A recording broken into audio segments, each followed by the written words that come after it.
brother. It's all good. Oh, thank you for that. All right, here we go. And of course, now it's doing the thing where it doesn't play. Oh my gosh. I can tell it's a very special Sacred Sunday morning. That's for sure.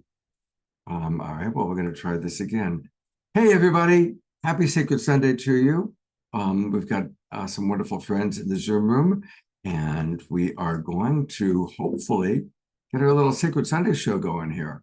So let's try again and see if that trailer wants to play. Come on, you can do it.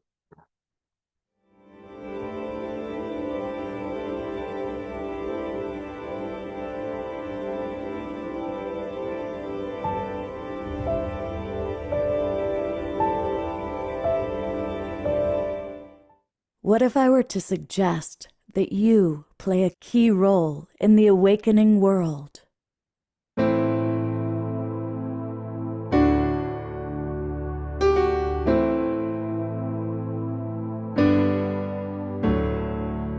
And that you are watching this because you have heard the call.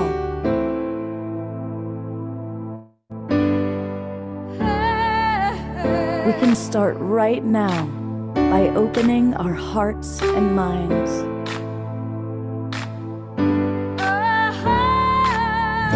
Welcome to the awakening world.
Good morning, everybody, and happy Sacred Sunday to you.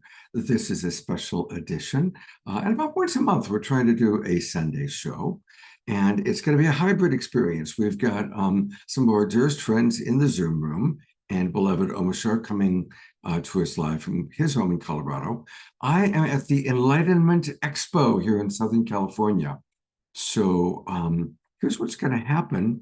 We're going to ask Beloved Omashar to do a song or two, because I've got to go downstairs and get us going downstairs, where I'm going to be doing a hybrid experience. There'll be a live audience, and Tanjila and I are going to be sharing tips, tools, and practices for the holiday season.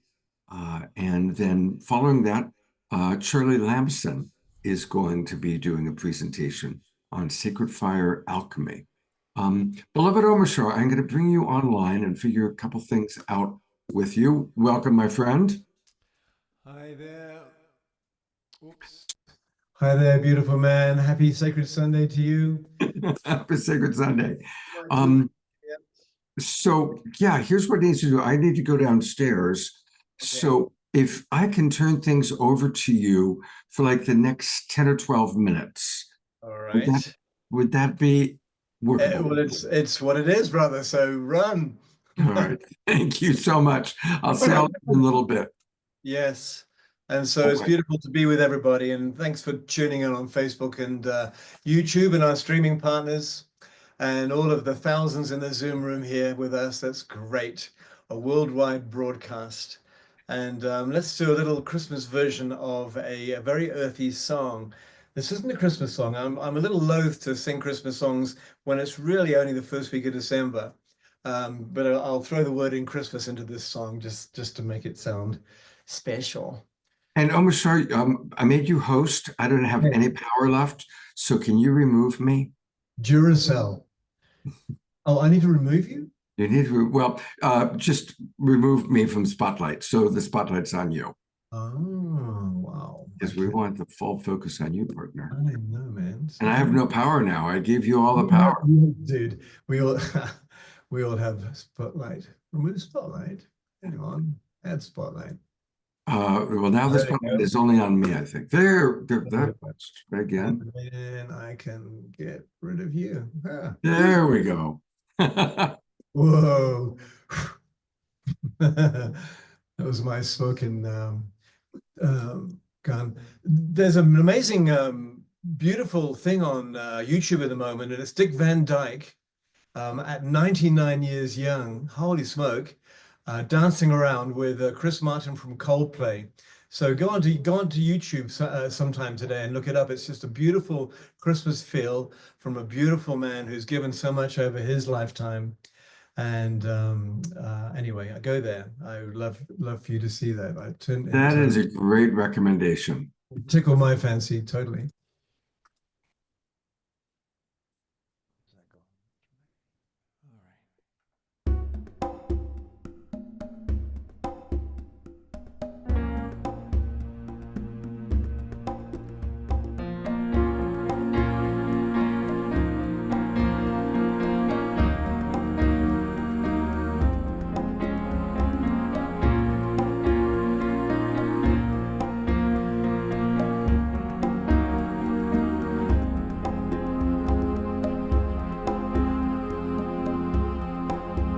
Christmas time, we're gathered together holding hands, our sisters and brothers, open hearts and open minds, raising our voices, singing these praises. Earth my body, water my blood, air my breath and fire my spirit. Earth my body, water my blood, air my breath and fire my spirit. Hey yana ho yana, hey yana, hey yana ho yana, hey yana ho yana, hey yana, hey yana ho yana, hey.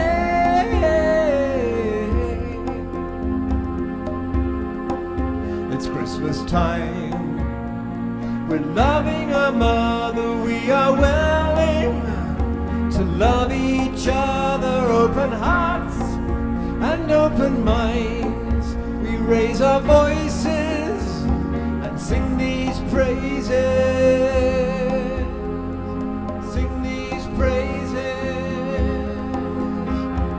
Earth my body, water my blood, air my breath and fire my spirit. Earth my body, water my blood, air my breath and fire my spirit. Earth my body, water my blood, air my breath and fire my spirit. Hey yana ho yana, hey yana, hey yana ho yana, hey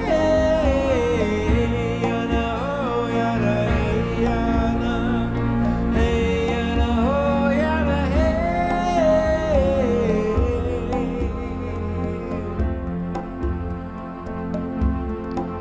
It's Christmas time and we're gathered together holding hands, my sisters and brothers, open hearts and open minds, raising our voices and singing these praises, and singing these praises. Earth my body, water my blood, air my breath and fire my spirit. Earth my body, water my blood, air my breath and fire my spirit. Earth my body, water my blood, air my breath and fire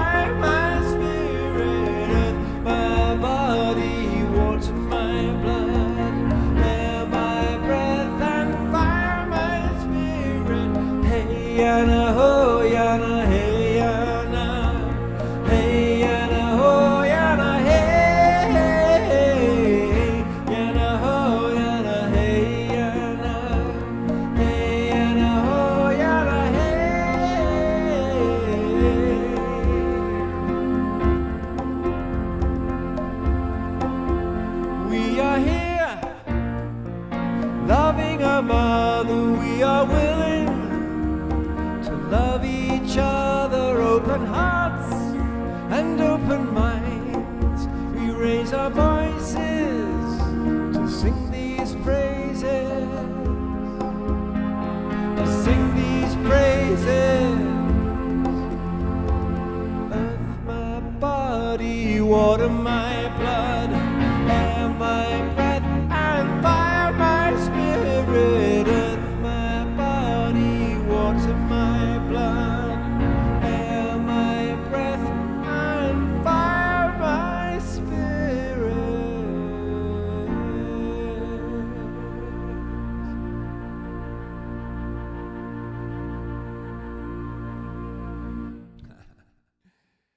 Yes. Well, yes, indeed. It could be a Christmas song. That's an everyday Christmas song, isn't it? I think. And I love those sort. I know I love these sorts of carols too, Susan, very much so. And where are we going to go now? We could do that, or we could do that. Let's do that, shall we? Stillness, just a breath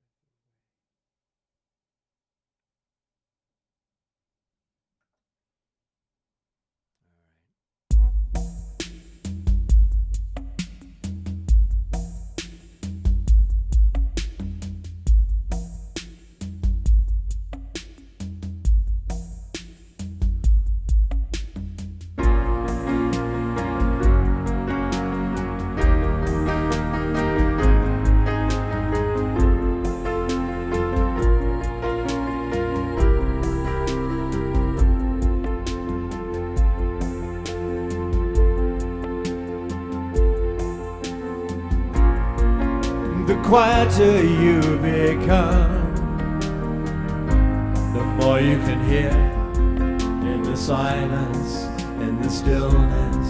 I am here. Through the wisdom of your tears, through your heartbreaks, through your breakthroughs, through the shedding of your fears.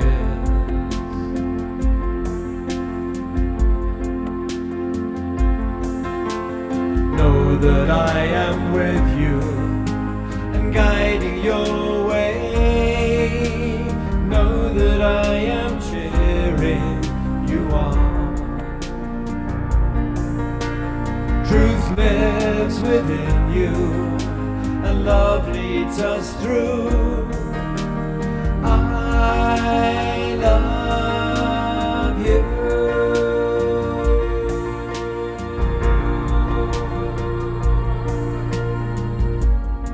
Now your heart and mind is clear, and you know that love is with you, love supports you, love is here. And you feel that you belong,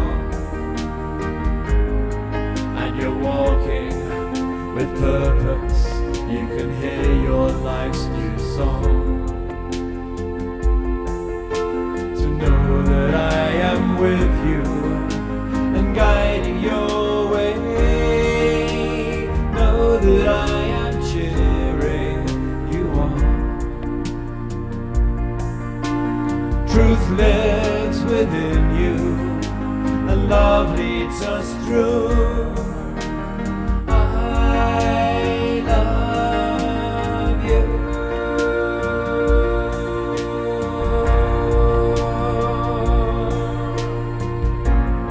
Ba ba ba dum bum bum ba. Ba da da dum ba. Da da dum ba. Da da dum dum dum dum. Through the wisdom of your tears, through your heartbreaks, through your breakthroughs, through the shedding of your fears. That I am with you and guiding your way. Know that I am cheering you on. Truth lives within you and love leads us through. I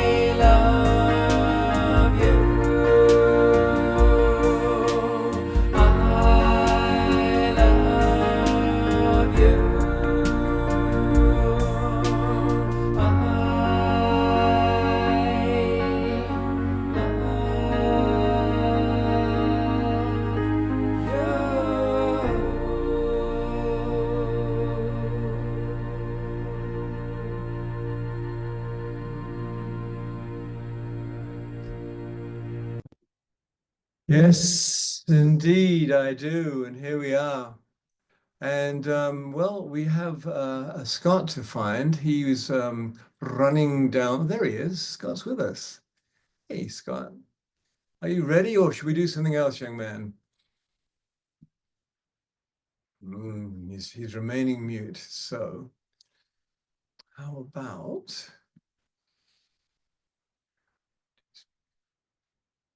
All right. You look nice and warm, Terry. That's great. You could play another song. I could play another song. We could do that, or we could do a meditation. I guess it's what do you think? Another song? Either. Either or either. All right. Oh, thank you. Okay. All right. Let's do that then. Oh, yeah.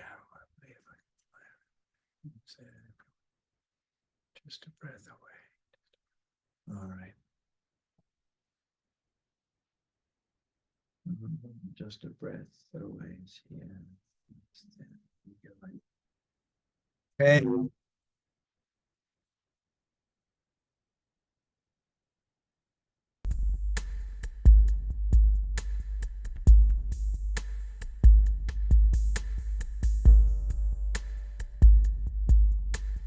One, two, for you, Cherry.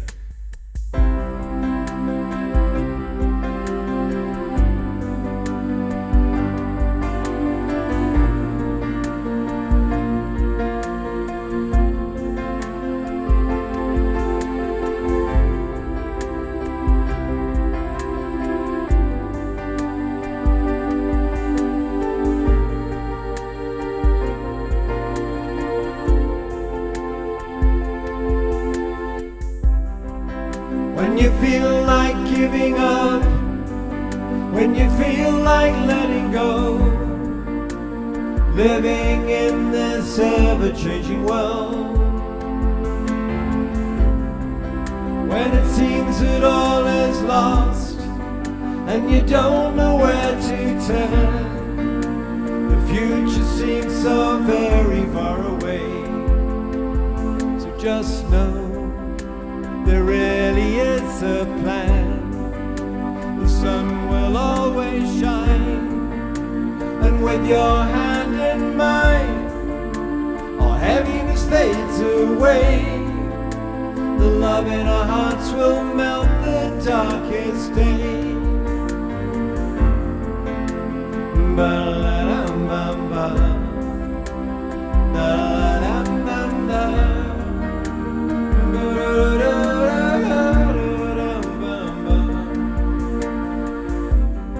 So when it seems that you're alone and the fears knock at your door, remember I am just a breath away.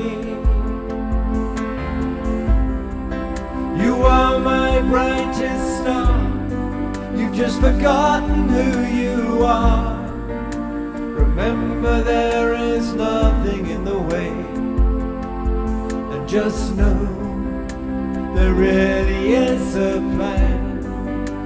The sun will always shine, and with your hand in mine, all heaviness fades away. The love in our hearts will melt the darkest day. The love in our hearts will melt the darkest day.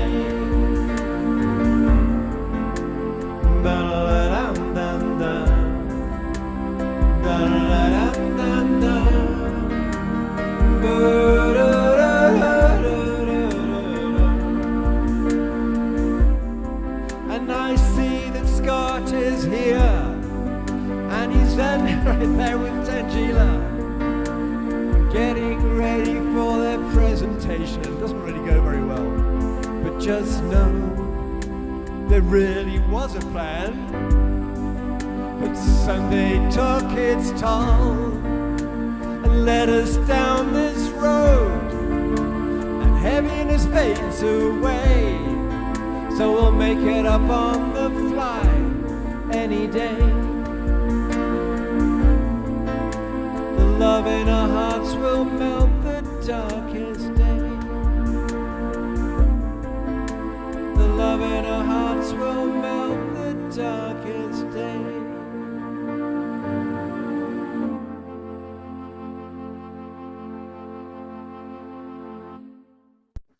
So we're doing a hybrid show.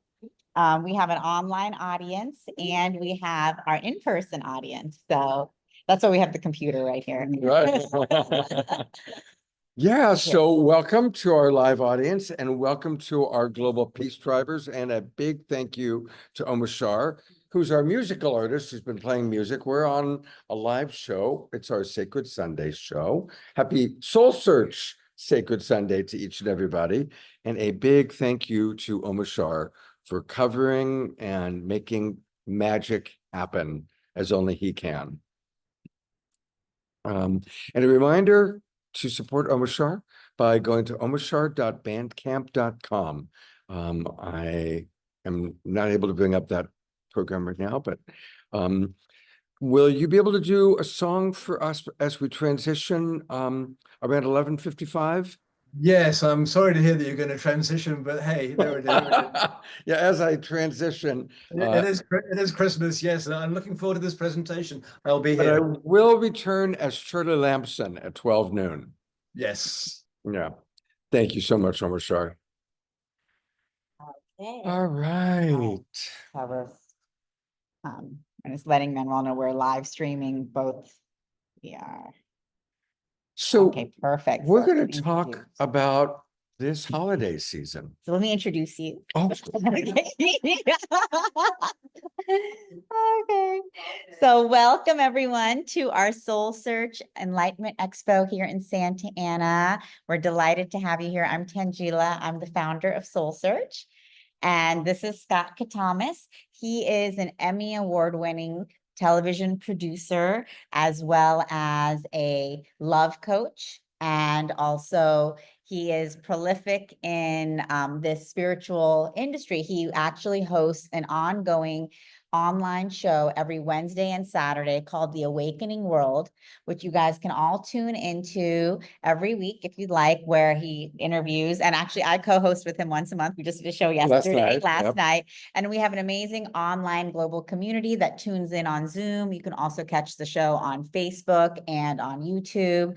And we get to meet and talk with a lot of amazing practitioners, many of whom you will see inside there. Yeah. So Scott is an incredible love coach, communications coach, NLP master, and TV producer, and also life coach as well. So I'm excited to have you here with me, and we're excited to present about.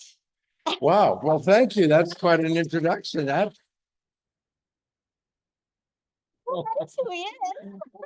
But that's my best part. That's my dog. Jasmine Bear just went out to the audience.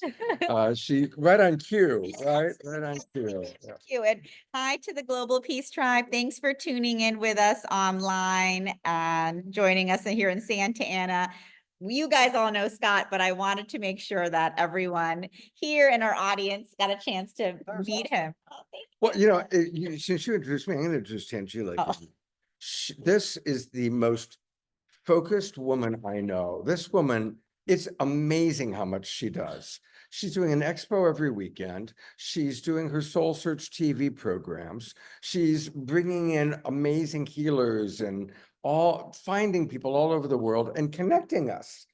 And she got married in the midst of all of this. She got married My recently. husband's in there, Charlie Lamson, Sacred Fire Alchemist. So you guys can see him in there too. And Charlie actually will be coming up right after us. Ah, he will. Yeah, he'll be on at 12 noon and he's amazing. So anyway, she's a remarkable person. Oh, thanks.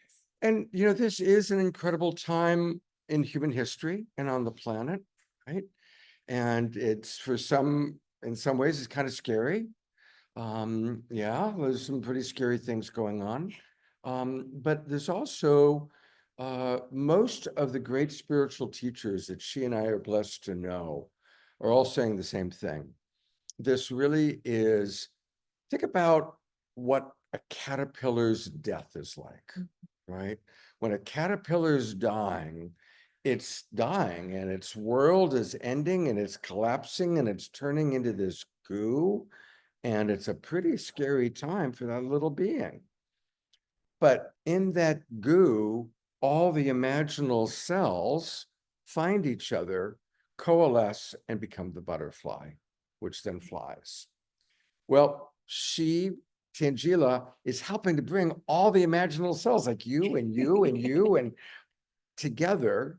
And so am I, through Global Peace Tribe shows. And we're all coming together, and there are millions of us all around the world that are dedicated to raising consciousness and creating a new paradigm of peace and of love and of harmony.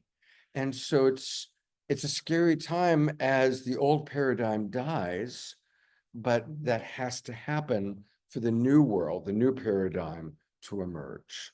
And that's very much, I think, how we see it, right? Definitely, definitely. It's call it the Great Awakening, time of big transition, the age of Aquarius upon us. And so there's a lot of excitement because every soul here on this planet, we chose to be here during this time. We incarnated here specifically for this big shift. And we are here to see through this new earth that we know is possible. And we might look around us and say, wow, what is going on? There's war, there's environmental degradation, there's poverty, there's, all types of things happening.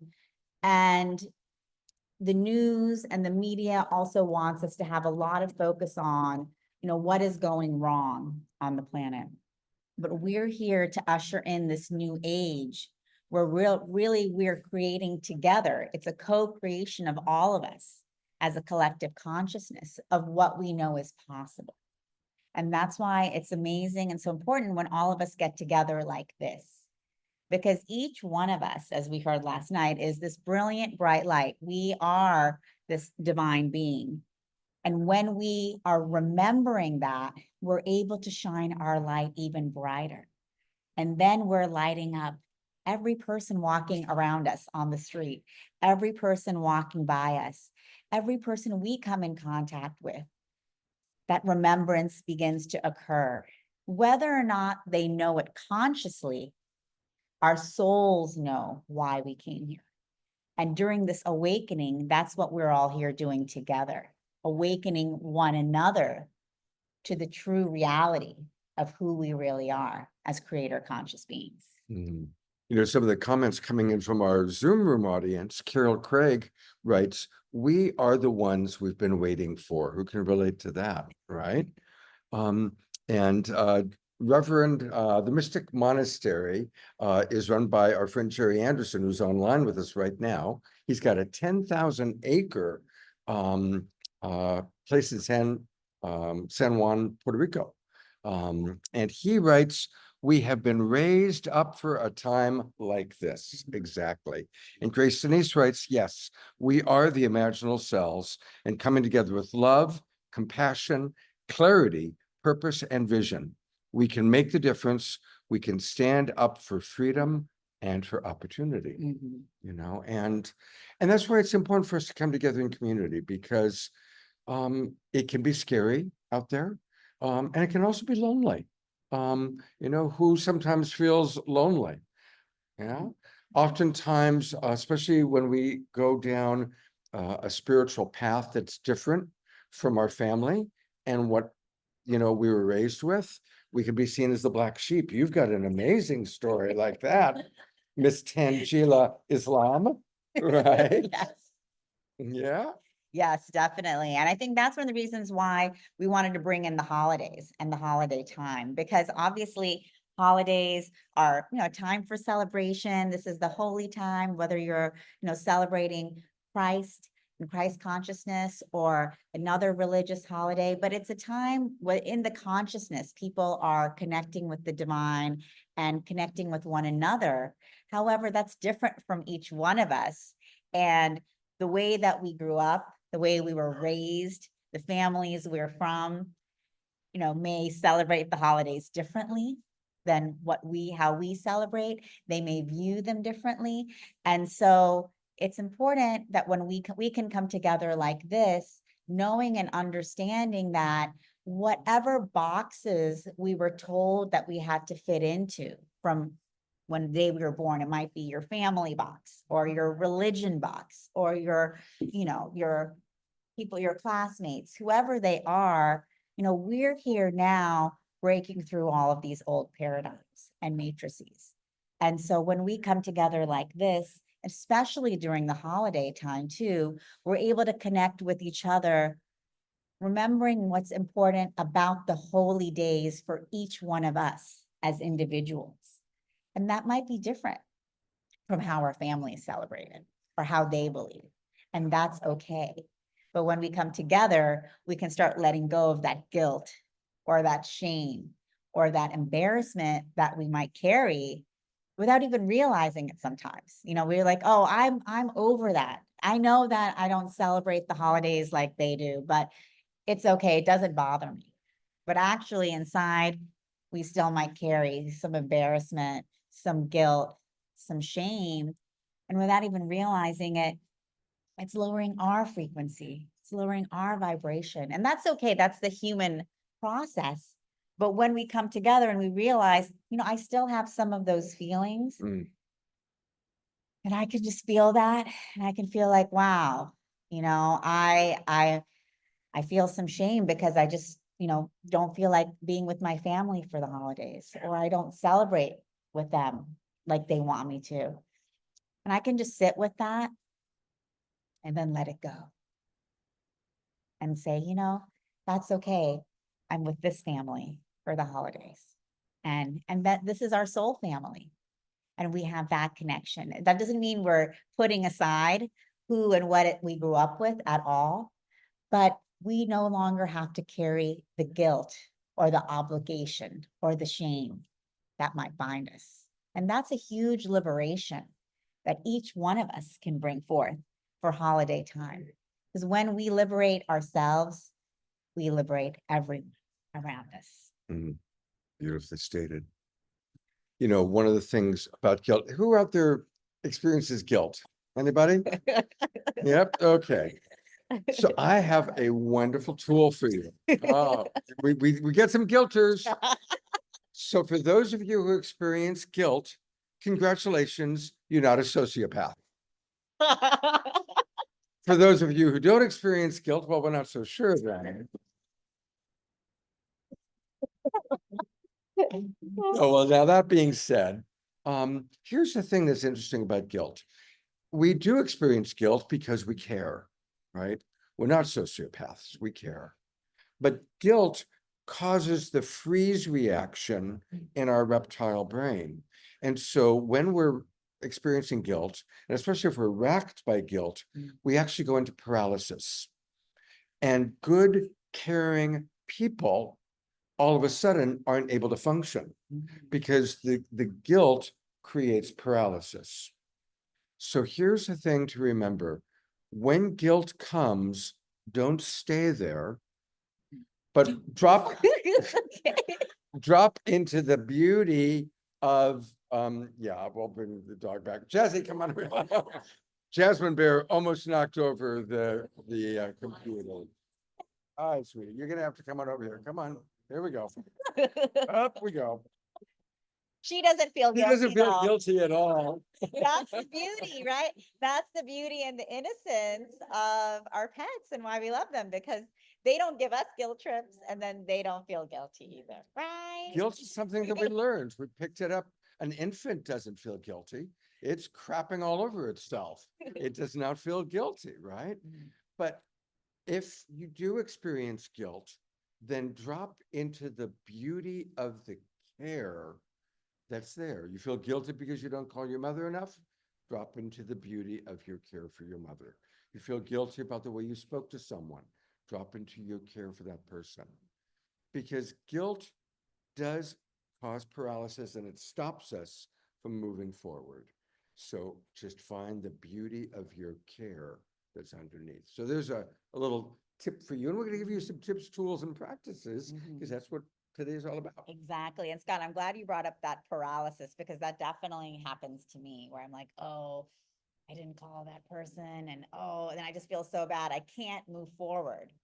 How do we move forward? How do we get out of that? Well, you drop into how much you care about that person. You drop into the beauty of your care. I feel bad because I care about that person, and that's why I feel bad. And then you don't stay in the story of I messed up and didn't call them, but you drop into how much you care about them. And then hopefully remember the gratitude. Yeah. The gratitude that this is an important person in your life. This is someone you care about, right? Which is a beautiful thing. And that gets us, literally what happens when you do that is you switch from being in the back part of your brain, the reptile brain, where you're in freeze, and you come back into the frontal lobe, because it's in the frontal lobe where the compassion center is. You know, there's a beautiful story about the Dalai Lama, and my audience has heard this before. The Dalai Lama allowed brain researchers to hook up electrodes to his brain and track how his brain functions, and to track the synapses, where the synapses were firing. And they ran tests with him for an hour and a half, and at all times, his synapses were firing up here in the frontal and temporal lobes. Now, a biologist will tell you that the human species is moving from reptile brain survival into frontal lobe thriving. That's part of our movement of the human species. So they're running the tests with the Dalai Lama, and at the very end, they showed him photographs of Chinese soldiers burning down a Tibetan temple. And as he looks at these photographs, he wept. He didn't stuff his feelings. He was weeping, he was crying, but his synapses were still firing up here. And then they ask him, well, how do you really feel when you think about the atrocities taking place in your country of Tibet? And he got quiet. Synapses continue to fire up here. And he said, it reminds me that I must pray equally for the Chinese as I do for my Tibetan people. Now, this is a very beautiful example of where the human species is going. You know, the truth is we are going to experience things that hurt, even from people we love. Family members or friends are going to say or do things that are hurtful. And the key is not to go into reptile brain reaction of fight or flight or freeze, but instead, is she okay? Yeah, okay. okay. But instead, to drop into compassion for ourselves and compassion for the other, and really seek to understand, why did this person just say that to me? Why did this person just do that? And that's where we're going. And that's when, you know, talk about the holidays, you know, the holiday spirit is peace and love. Well, peace and love in practical level is compassion. When we can have compassion for ourselves and compassion for others, even when they're not doing what we want them to do, even when they're not behaving the way we want them to behave, but try and understand, why are they doing that? Why are they doing that? She's getting squirmy. And I love how you brought up peace and love, because those are the big themes of, you know, this holiday season. And when we think about peace, global peace, world peace, all of that peace begins within us. And that is our most powerful point that we can be coming from, is that peace within. And when we can focus on our own internal peace, that's what then creates the external peace, reverberates the peace that we want to see in the world. So when we meditate or take that breath and come back to our personal peace, that's the most revolutionary act we can do. Because what we're doing is we're saying to the world around us, you're all there. I am in my peace. So it's a very powerful practice that we can each start with, you know, to bring in peace into ourselves, into our hearts, because that's what brings peace out into the world. And like we said, we have so many external distractions, whether it's the news or whether what's happening out, with our friends or our families. And for the holiday season, especially because there's, a lot of different things coming up, people getting together, a lot of activity and hustle bustle, seeing people you haven't seen in a long time. One of the most important practices that we can do for our own peace is just to pause. Mhm. Just to pause before we react, before we respond, and take that 30 seconds to just pause and come back to our own inner peace. And then we make the choice of how to respond, whether we want to say, what a beautiful shirt you're wearing, right? As PJ and Tom, whether we want to change the subject, whether we don't want to talk about politics. We can choose. We don't have to react. We can always choose where we want the conversation to go. If someone is bringing something up that we necessarily don't want to go down that road with that person, because we're not here to have that discussion or conversation, we can pause, come back to our peace. We can ask ourselves, what would love do? Mm. And then love might just say, hey, what is the latest TV show you're watching? Or, I love the color of the trees outside. It's, love can allow us to change the subject, talk about something different, bring up a topic that we know that person would love to hear about. Not go into the place of chaos or of angst or anger. Even if it means not listening to someone's story again, that's okay. That's okay, because sometimes we feel, oh, these are our friends, these are our loved ones. We have to hear this story again. We have to sit, and we don't. And you know what? When we don't, we are being in love and we're being in compassion, because we're also no longer seeing the person in front of us as the victim. Yes, you can have compassion that they went through a specific experience, but you can see the person fully healed, whole, joyful, abundant. It doesn't mean that, of course, realities around us, but we can see the person for who they are and reflect that reality back to them. So Tanjila, we see you for who you are, and that's a beautiful necklace. And there's a question going Sure. a little bit about dropping into the beauty of guilt. Perhaps you could address that. See the question about 3 or 4 back, dropping into the beauty of guilt. Oh, dropping into the beauty of guilt. Can you speak more into that? How does it look? And also, when paralyzed by guilt, how can we move out of that with frequency and grace? Wow. Well, we talked a little bit about it by dropping into the beauty of the care that you have. You're feeling guilty because you care about someone. You did or didn't do something that had, in your imagining, an impact on somebody that you care about. We drop into the beauty of the care.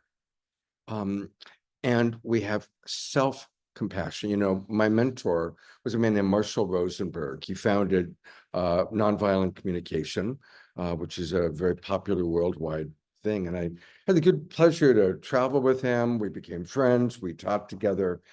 And he always said, and this is the man who really helped us understand the practical use of compassionate communication. And he said the most important form of empathy is self-empathy. We've got to be willing to give ourselves compassion. So even when we have made a choice that's had an impact on someone else, drop into the beauty of our care for that person, but also recognize we made that choice for some reason at the time. In that moment, that was the best choice we thought we could make, right? Or we were taking care of ourselves. You just talked about not listening to a story multiple times. And that kind of leads to something that's kind of similar to the question here too, learning to set boundaries with compassion, right? And it's interesting because some people are really good at setting boundaries, but they are not very compassionate in the process, right? And then other people are people pleasers, and they'll listen to that story 5 times, even though, you know, it's driving them crazy or they're running late or whatever. So learning to set a boundary with compassion. And here is a tool for you. Yes.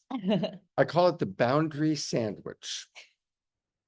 You start with acknowledging whatever authentic care you have for that person.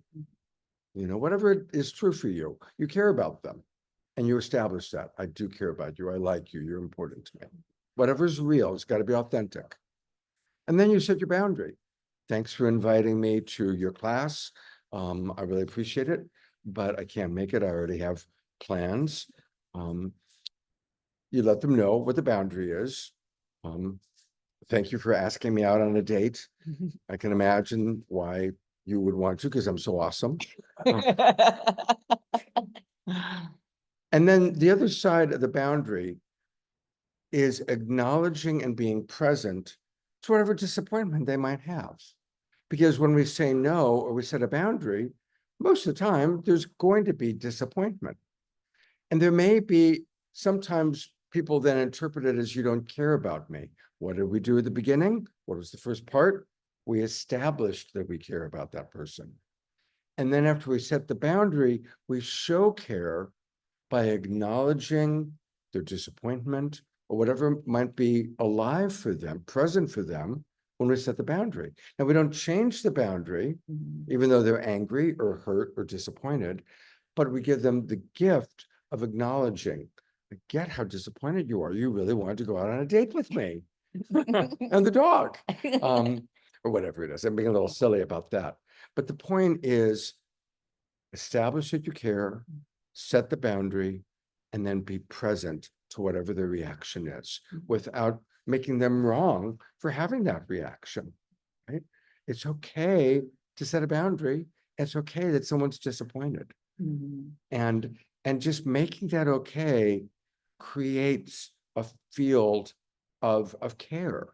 And it's that field of care that, again, is underneath the guilt. Exactly. And especially because, you know, a lot of times we're afraid to say no. Sorry, I cannot come to the family dinner, or sorry, I cannot come to your home for this holiday. And we just feel terrible because we're like, oh, they love us. They want us to be there. How can I say no? How can I disappoint them? And that's just our normal programming and training, that we're here to make others happy. Yeah. We're here to please others. And the reality is, for us, we're here for ourselves. Self-love comes first. Self-care comes first, especially during the holidays, but every day. And what that means is really understanding what would love do? What would self-love do? And if that means not attending that event, not seeing that person, that's okay. That's okay. And to sit with the guilt of saying, okay, I'm going to say no, but I'm feeling guilty. What's coming up for me? Why am I feeling guilty?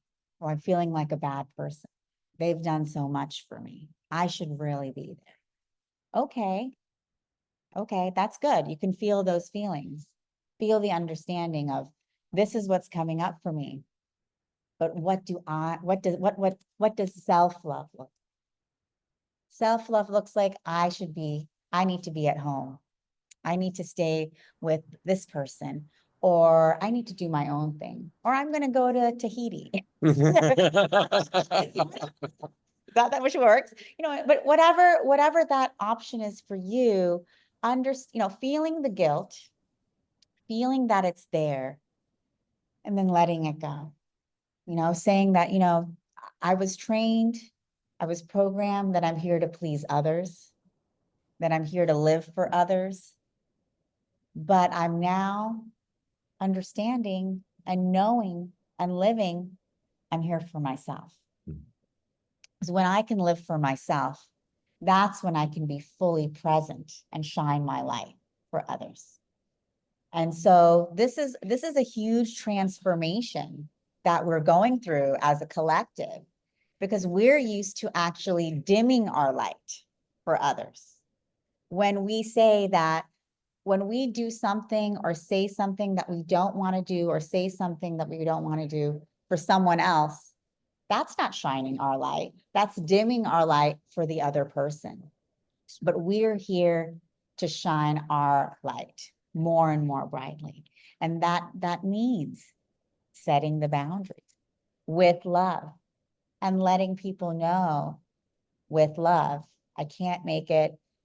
I love you, but it's just not going to happen this time. You don't even have to give a reason. If you'd like to, you can. But it's for us to like start letting go of that guilt, letting go of the need to please, of the need to make others feel that we're doing the right thing, and to start getting comfortable that we're doing the right thing for us, that we're here for us. And as we make that decision, our light shines brighter, our heart grows bigger, our soul, our true authentic nature starts to come out, because we're no longer hiding who we truly are.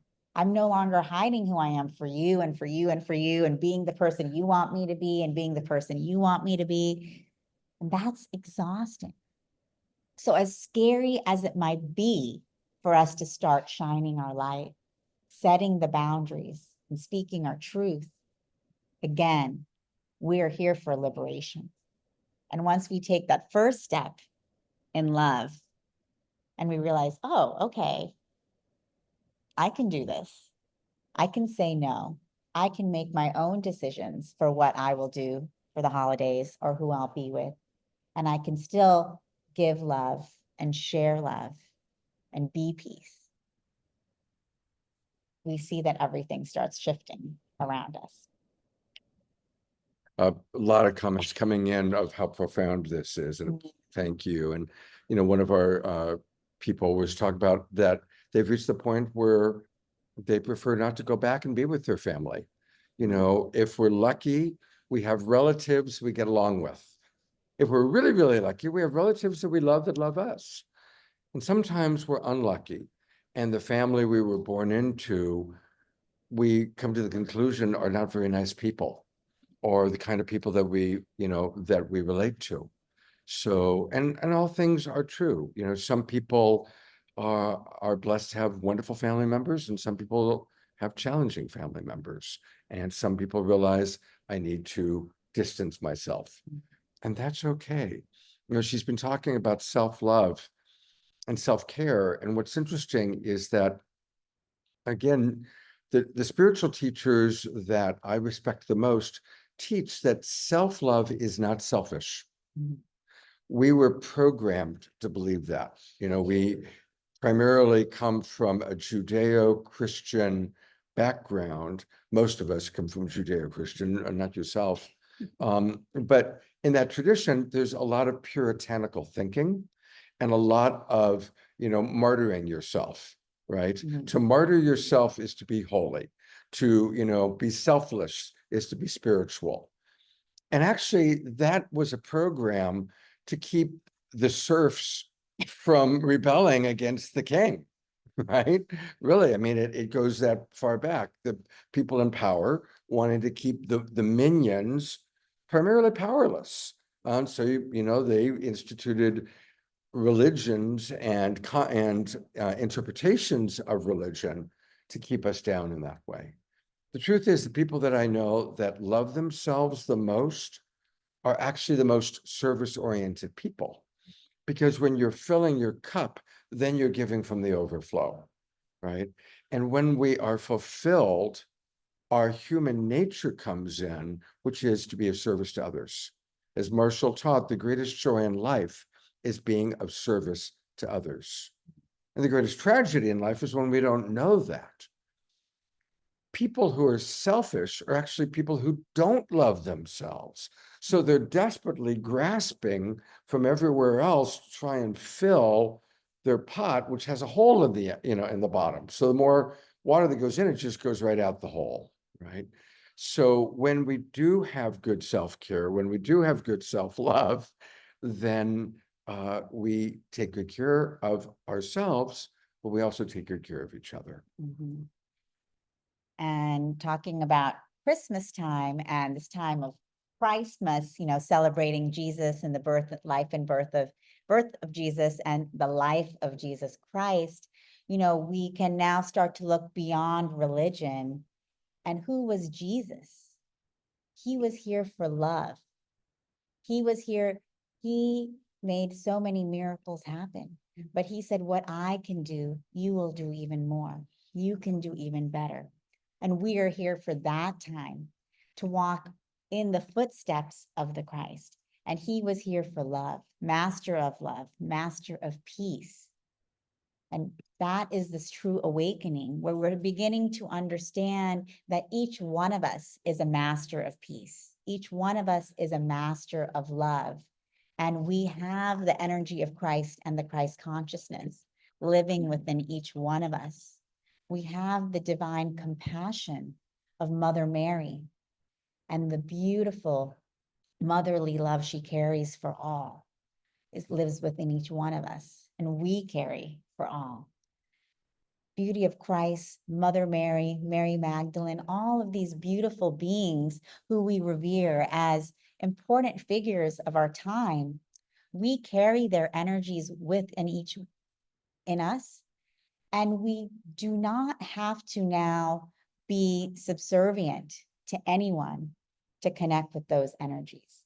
The hierarchies that were created that would disconnect us and say, oh, for you to connect with Jesus or Mother Mary or Mary Magdalene, it's not possible unless it's through me, or it's not possible unless you do this or you do this.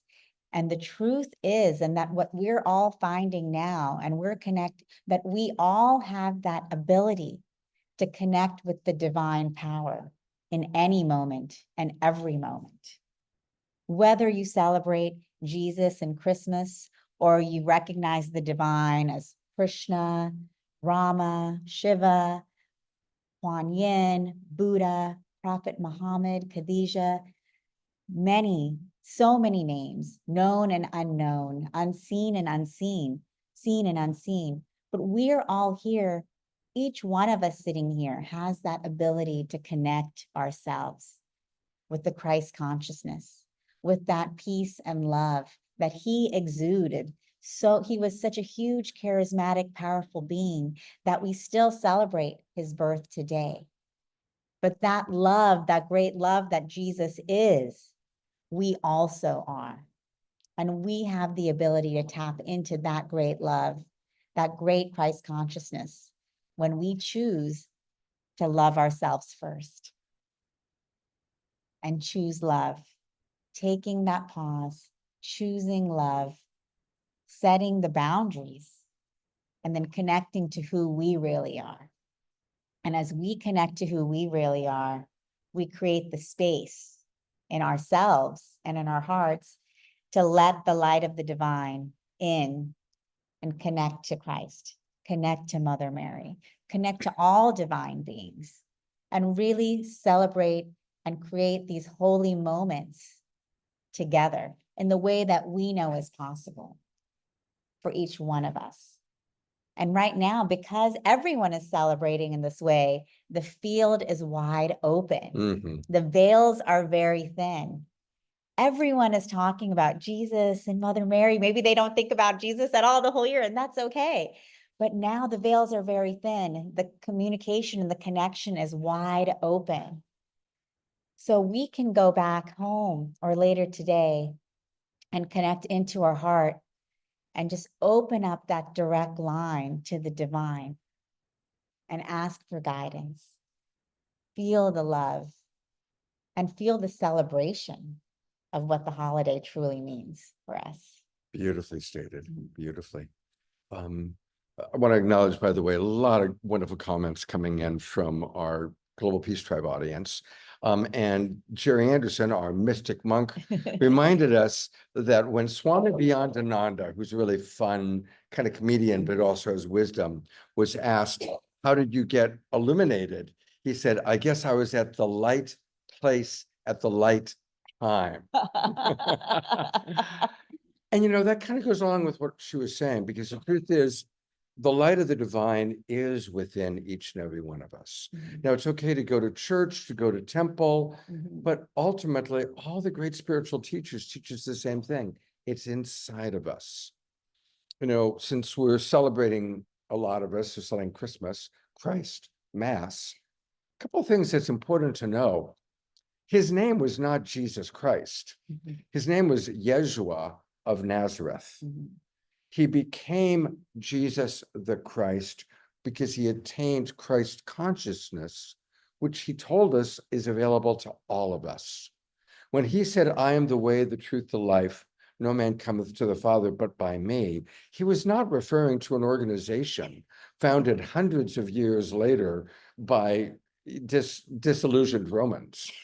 Okay, he was referring to the Christ consciousness, which is available to all of us. And so finding that light within, praying, God, show me my own light, or acknowledging our light. And what I find is we can experience that light through gratitude. When we are grateful, we start experiencing and seeing the world in a brighter way. And when we start acknowledging, how do I make the world a more wonderful place? Allowing yourself to do that, allow yourself to celebrate what are the things you do to make life more wonderful for someone else. And that's another way to start finding your own light within. Because so often we give and we give and we give, and then we kind of look outside for validation. But if we can really start validating ourselves and really start celebrating ourselves, that is how we can find, or at least cultivate, that divine light within. And so it's a powerful time actually to start a gratitude practice. If you have one, if you don't have one, again, because we have a lot of energies right now supporting us due to this holiday season and everyone in celebration and camaraderie and community. So the collective consciousness is a higher vibration during these moments. And that vibration is also supporting us in creating practices to support our own awakening, to shine that light brighter. So even just to wake up in the morning and write down 3 things that you're thankful for. 3 things. It can be the bed that you sleep in, the roof above you, the food on your table, because those 3 things we take for granted, but millions and millions of people around the world would love to have them. And we forget, which is normal, because, you know, we get caught up in what we don't have, what's not going right in our life, what's not going right in the world around us. But when we wake up and we start with those 3 things, as simple as they might be, that, you know, our ability to walk and move around, the clean air, well, relatively clean, you know, compared to clean water, running water. These are all things that we take for granted. But when we take a few moments in the morning just to remember even those, let alone all the other amazing blessings in our lives, we immediately raise the frequency for ourselves. Because all of a sudden we're not waking up and being like, oh my God, I got to go to work. I've got to get this done. I didn't finish this yesterday. That's how normally all of it, we pick up the phone. Oh my God, this happened. Did you see what he said? Oh my God, he did that. You know, and we immediately fall into the chaos. And what does that do? That puts us into a different lower frequency, a lower vibration. I don't like to use the words lower and higher, but you know, it's just, you know, a way to describe in our language. But if we just, as soon as we wake up, before turning on the phone or thinking about work or what we have to do for who, just waking up and saying, wow, thank you. Thank you for my bed. Thank you for the roof over my head. Thank you for the clothes I get to wear. Wow, that immediately shifts us into the frequency of gratitude. We say, thank you, thank you, thank you. We're in the frequency of love. And that's how we start our day, in the frequency of gratitude, in the frequency of appreciation, in the frequency of love for what we have on this planet. And then we carry that with us throughout the day. So it might be like a small thing, but just to say those three things. And then it also helps us to remember that we do have things to be thankful for. Because the whole world, you pick up Instagram, Facebook, social media. Oh, you don't have that. You don't have that car. You don't have those clothes. You don't have that handbag. You don't have that house. You're not going on that vacation. They're all telling us what we don't have. But we're here to celebrate how much we do have. Because when you look at the world around us, we are so blessed. We are so abundant. We are so loved, but we forget. And so what a amazing practice to help us remember that and start off our day in this vibration of love. It's beautiful, beautiful tool. You know, we live better than kings and queens lived 100 years ago, you know? And since we're talking about, and this will be the last thing I share, and then you'll go get Charlie. Yes. Okay. And by the way, the next person coming up is Charlie, who is not only her husband, but also an incredible guy. So you want to stay for Charlie, and we're going to carry that on Global Peace Tribe. I just want to acknowledge our ancestors. You know, we talked about hard family stuff, but it's important for us during this time of year to honor our ancestors. You know, our ancestors made incredible sacrifices with one dream in mind, a better life for their offspring. They fought and died in wars. They traveled the oceans. They traveled the plains. They worked 3 jobs. And yeah, they didn't have the time to deal with their alcoholism or their low self-esteem or their issues that maybe we now have, right? But remember, they set us up to be this abundant, this free. Could your great-grandfather ever have imagined Whole Foods Market?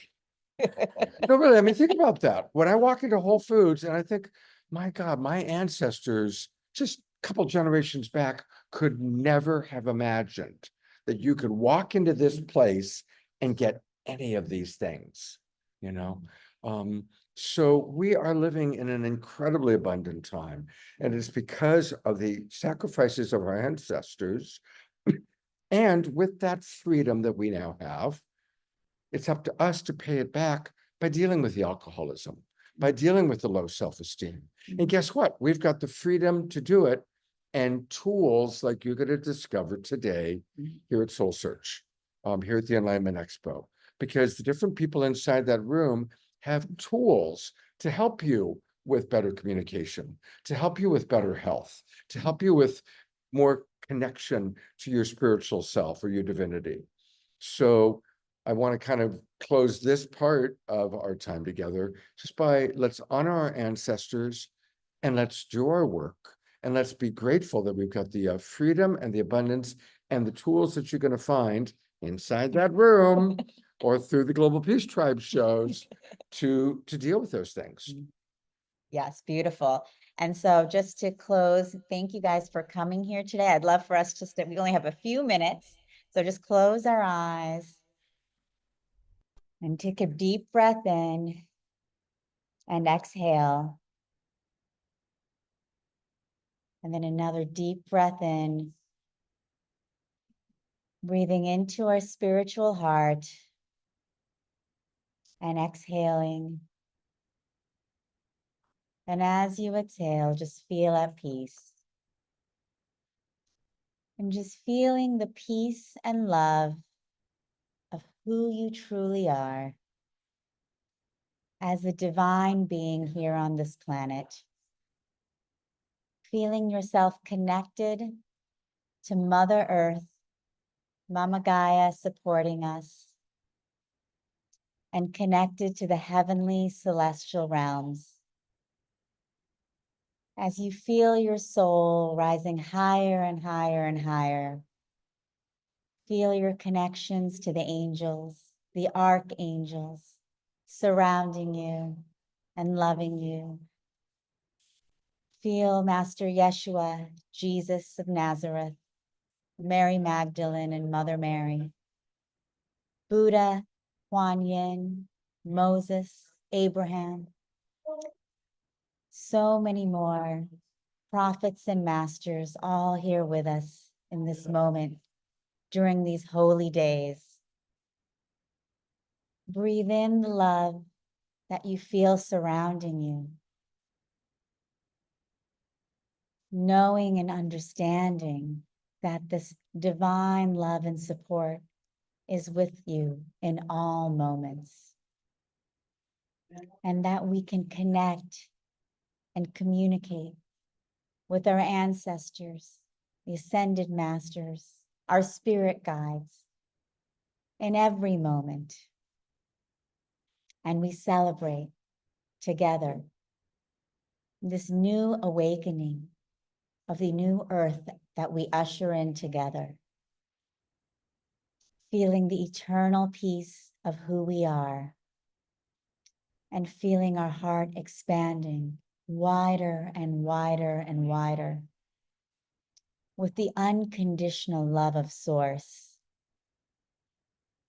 sharing this love and beauty and harmony of who we truly are with all across the planet during these holy holidays. Breathing in the true love of who we are, we breathe it out to the planet, sharing our love and our eternal spirit and everlasting peace with all who need it, in all of the war zones, the refugee camps, the hospitals, the orphanages. We travel around the world together, united, creating a planet of peace, of love, of abundance, of health, of beauty, prosperity, shifting, uplifting, raising the frequency of the planet together. We breathe in this beautiful energy that we have created during this holiday time. And we anchor this energy into us, into our cellular structure, into every strand of DNA, knowing that as we have uplifted the planet, we have uplifted ourselves to a higher octave. And we carry this together out into the world. Happy holidays. That's beautiful. She gives good meditation, doesn't she? Good prayer. Thank you all. So happy holidays, happy holy days. Thank you all for the beautiful energies from the Global Peace Tribe as well. And so let us all carry this energy of true peace and unconditional love out into the world, because this is the true meaning of the holidays. Thank you, guys. Thank you. Thank you. And just in a few minutes, Charlie, who's in the back, is going to come up here and share something brilliant. And for our Global Peace Tribe audience, while we're transitioning, Omashar is going to provide us with one more song. So thank you all for being here. Happy holidays. Blessings.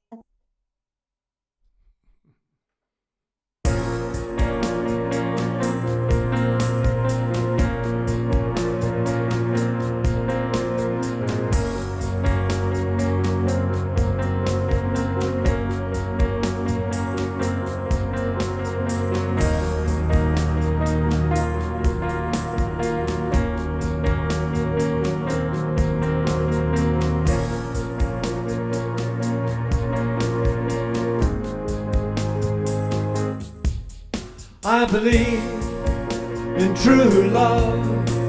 It's opened up my heart, leading me, leading you to new beginnings.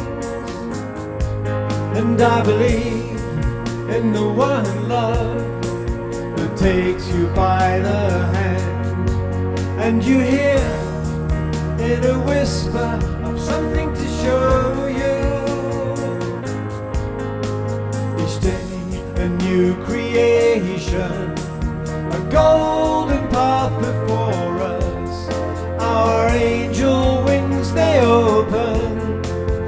soar us to new heights of understanding.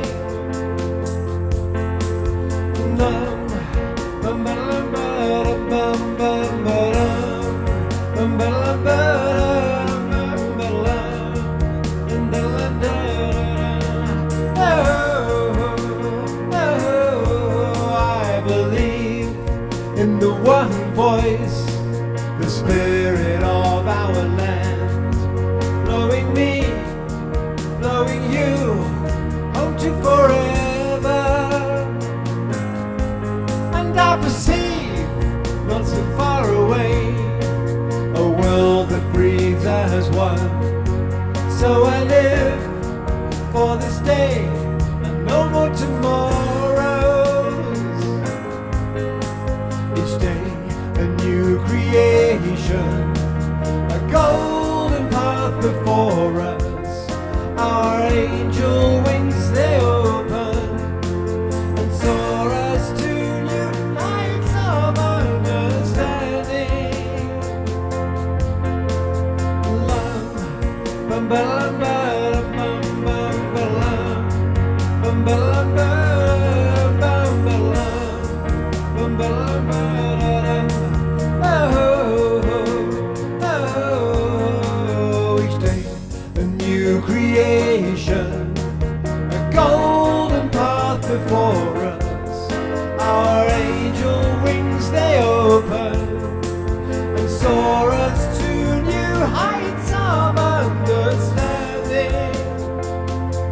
And Charlie's here, the sacred fire alchemist. And Charlie is here.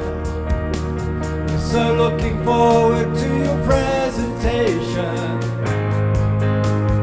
Day, a new creation, a golden path before us. Our angel wings they open and soar us to new heights of understanding.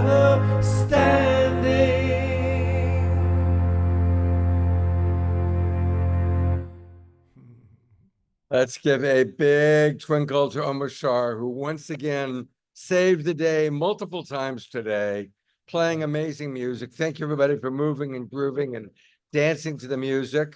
Omashar, I love you so much. Thank Love you so much. And Charlie, really looking forward to this next moment in time with you. Thank you for shining. And with no further ado, we turn it over to Charlie. Music. Is that our music or is that? That's not mine. Oh, I think it's your live stream, okay, okay. but I'm not, No, you're right, yeah. Okay. All right, so Charlie's up. Hello, everyone. Welcome to another Enlightenment Expo. My name is Charlie Lamson. For those of you that have not known, let me try to figure this out. How does what is? I'll try and see.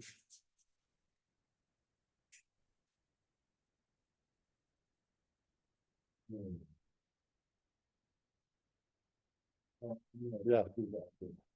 Yeah. Yeah, just a little technical thing there, guys. So yeah, welcome to another Enlightenment Expo here. Welcome. Thank you, Scott, for having me on your show as well. We are here in Santa Ana and things are really beginning to just pick up a little bit. Today, I wanted to speak to you guys about the evolution of the soul, begin bringing people through the different epochs of the earth that we have been here. The humanity's consciousness has finally hit a point where people are beginning to comprehend and to be able to even contemplate higher truths without judgment in their hearts as if we were misled. Okay, this is a very big key to return back to different parts of where we hold these memories of times that we would call the Atlantean epoch or the Lemurian epoch, which were like pre-flood epochs of the earth that were very important and pivotal in the evolution of our souls, the evolution of consciousness.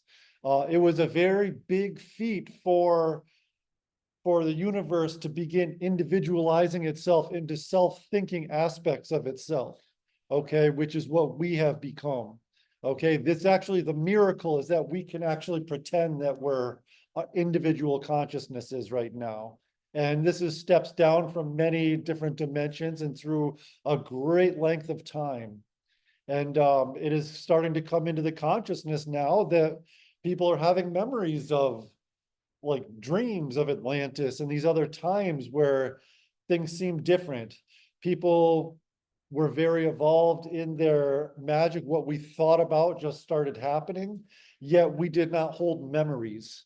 Okay, it wasn't until midway through the Lemurian epoch, which was a time when there was a major continent in the Pacific Ocean that spanned across Australia all the way over to Africa and Hawaii.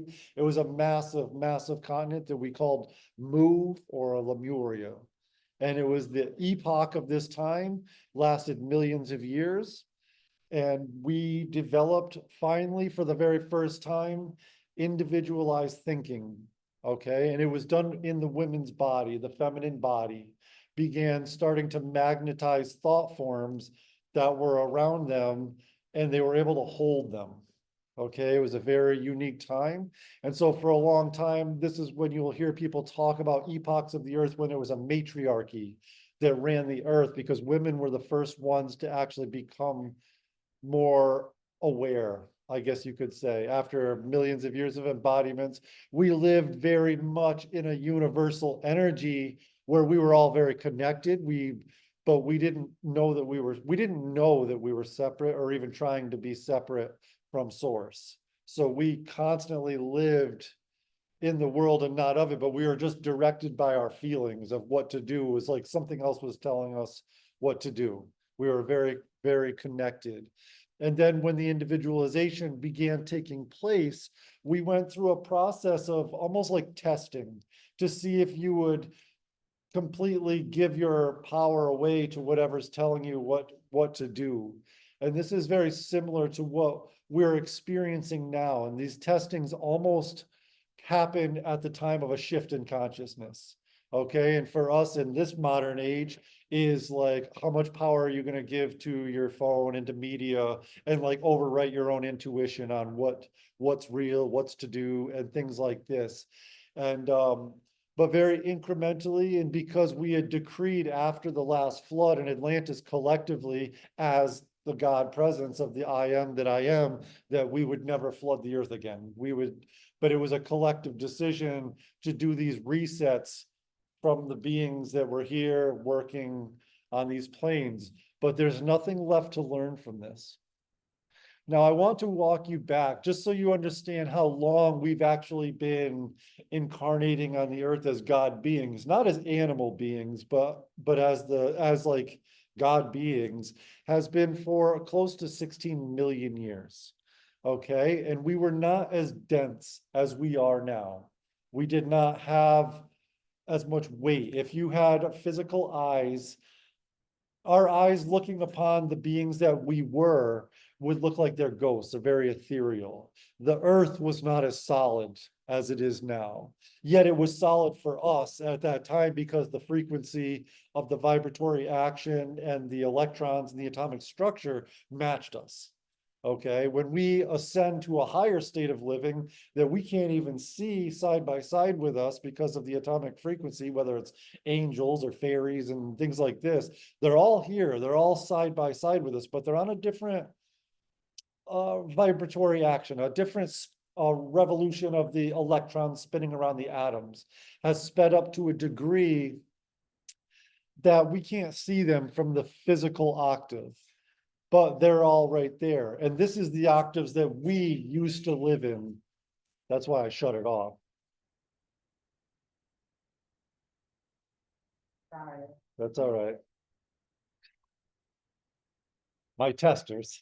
No, it's okay. It's okay. But this is a very interesting time, and we're here, and many of you have experienced, your souls are infinite, okay?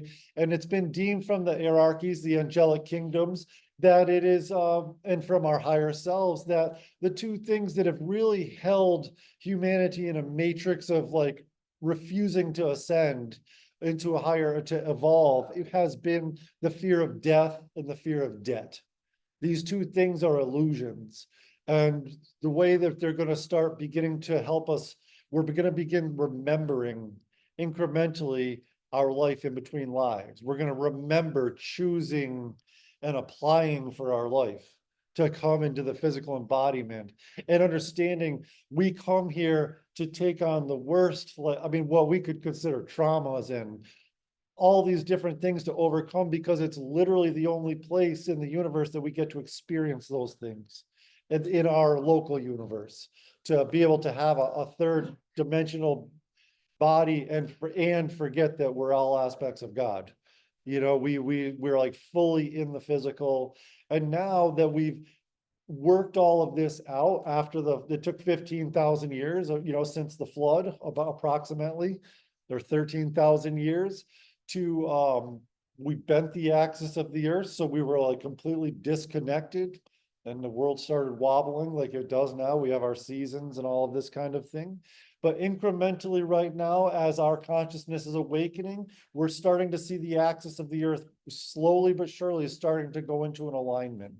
All right. I know if there's anybody here that knows anything about engineering or land surveying and things like this, when you see the guys out on the highways measuring for roads, you have to constantly adjust to the magnetic North Pole. Doesn't match up with the North Pole. It keeps moving. All right. So when you're drawing maps and designing buildings, you have to take that into consideration. And this is a reflection because the axis is coming into alignment to align us to our higher chakras and to the star Polaris. Okay, these are very, very celestial. They're actual living beings that work in the energy of us. This is how, I guess you could say, astrology and, you know, all these different things. It's all living beings. Everything's alive around us and they project energy. But where I'm going with this is after the flood, and there was a great misuse of the consciousness grids where people were very powerful and began manipulating for like governance and government control and this kind of thing, and locking people into certain matrices that was beginning to decay and devolve the population. And this is what's being rewritten now, finally. You're going to start seeing certain matrices of that has been not controlled. I don't want to say like a bad thing. We agreed to be manipulated to see what it's like to break out of it, I guess you could say, as part of our evolution. But it's uncomfortable, and it feels a lot like it did when the flood was about to happen. Because that's why in the last 100 years, we hear all these stories of, oh, there's an imminent earthquake, or you know, we hear all these things, or global warming, all of this kind of stuff, and all the seas rising. It's because it's a memory. These memories are starting to come up to the surface from within us because the frequencies of Earth feel a lot like it did then, and we don't really want to remember. And so we refuse to awaken to a certain degree. But ready or not, it's like unavoidable. You're going to start seeing media on internet, all these different things are going to start being, the matrix of narrative, I guess you could say, is going to start breaking up. And then people will actually start reporting media like it's journalism and being in the news instead of like broadcasting from all sides, like certain things that people are supposed to believe, I guess, if that makes any sense. And it's a good thing. And people, you're going to start seeing things before maybe some of your friends and things like this. And it's only because you're meant to, and you're going to want to be like, oh my God, can't you see this? Can't you see this? And they won't be able to see it yet because their own soul is not allowing them to see it yet.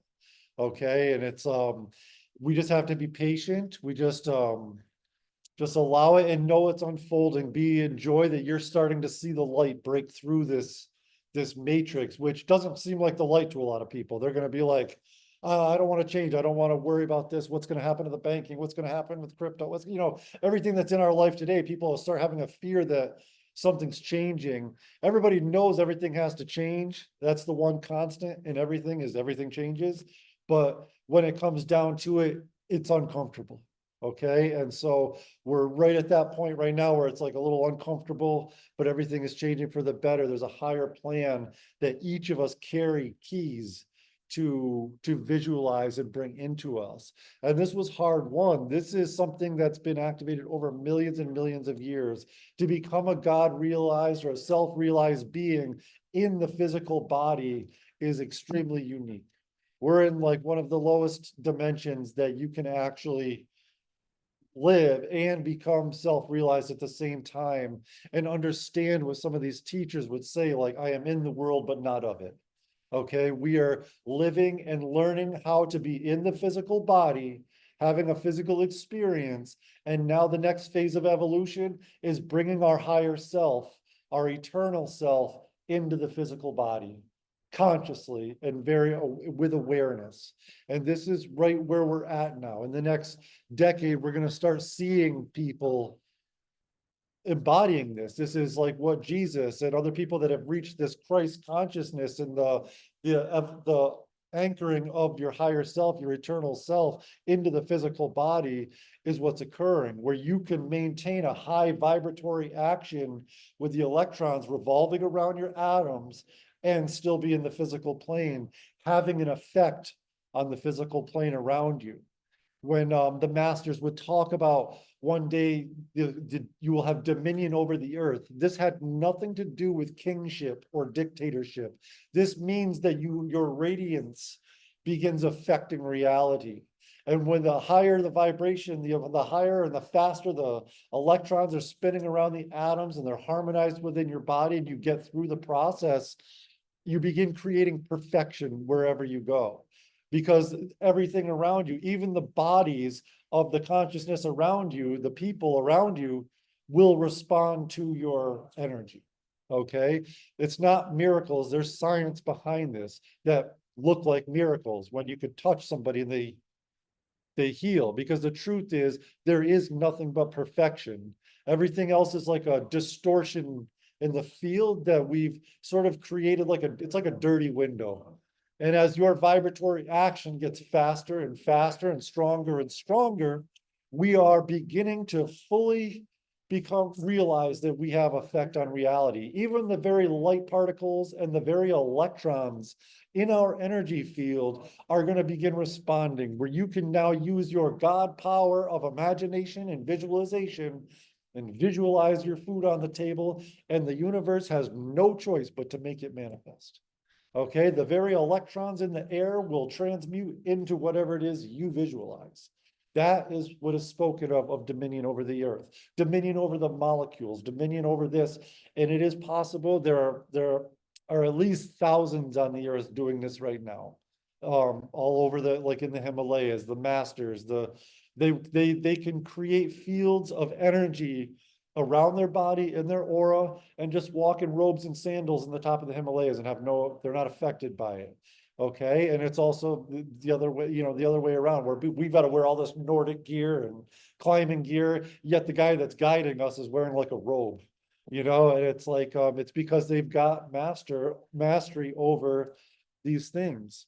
Most of the people that are on the earth right now embodied have had embodiments. Their soul has lived in different times and have mastered certain things for this lifetime. Okay, where some of these gifts and talents, the siddhis, I believe the Buddhists or the Vedics, they call these great gifts, are hard won. They're not given to us. Okay, we as a soul sometimes spend multiple lifetimes again and again and again to master one aspect of meditation, to create these pathways, to be able to draw energy into our DNA and to do these kind of things, or to learn how to heal people, or to like speak to plants and things like this that were from another epoch in Lemuria. Before we had the ability to think and retain memory, we were in full communion with the plants. The plants would tell us what, like Native Americans will tell you, how when you go to the Amazon, they'll tell you, when you ask, how did you know what leaves to put together to make a poultice when you're walking through the jungle or walking through the land? And they would say, well, the plants told us. They said, here, use me. They would speak through colors and things like this, like the auras would make themselves known. And that's how we lived for millions of years. We didn't have labs in Western medicine. You know, we were in full communion, and now it's all coming full circle. We have now come to a certain degree of mastery in this density or the physical body. And now you are about to see even medicine, Western medicine is going to start bridging back and integrating a lot of energy work and sound work into mainstream medicine. Okay, because now the scientists that by design, by their own soul's path, have made them focus on all the physical effects. We had to learn what this physical body really was. This is pretty new for what we are in relation to the universe. Okay, and it's very much miraculous that we've been able to, as God beings, begin creating and manifesting in such a density of physical bodies.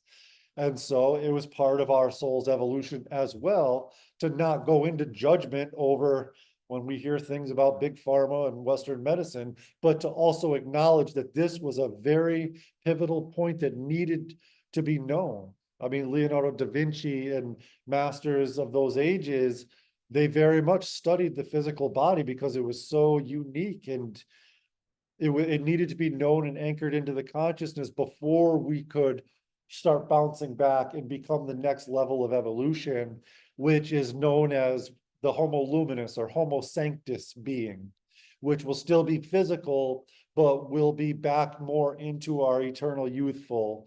You know, in the coming hundreds of years, people with their own minds will be able to master not aging and being sick and things like this. Our vibratory actions will be high enough that we won't catch viruses and things like that. It's not because the lower vibrations will just be being bathed off the earth organically. It's not like one person coming and saying it's gone. It's going to be like it's all of us collectively coming into a higher consciousness, and our vibratory actions getting so big that sickness cannot touch us. We can get injured. I mean, we've lived in these states before when we were less physical, and we still killed each other. We still did all that stuff, you know, as part of God only knows what that's about. But we used to have wars in these higher states of living and fought over things like this.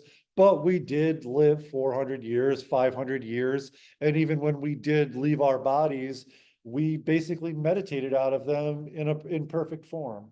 Yeah, we would get injured, and as long as we didn't leave our bodies in that injury, we knew how to just correct it. You know, we could do it with our minds. And there's been some very high civilizations on Earth, but never moving into the high civilizations that we are moving into next as we move into the next golden age, where it's this physical. Okay, a lot of these times, there's a reason why we don't find all of the ruins of Atlantis and Lemuria and all these places, even when we're under the sea.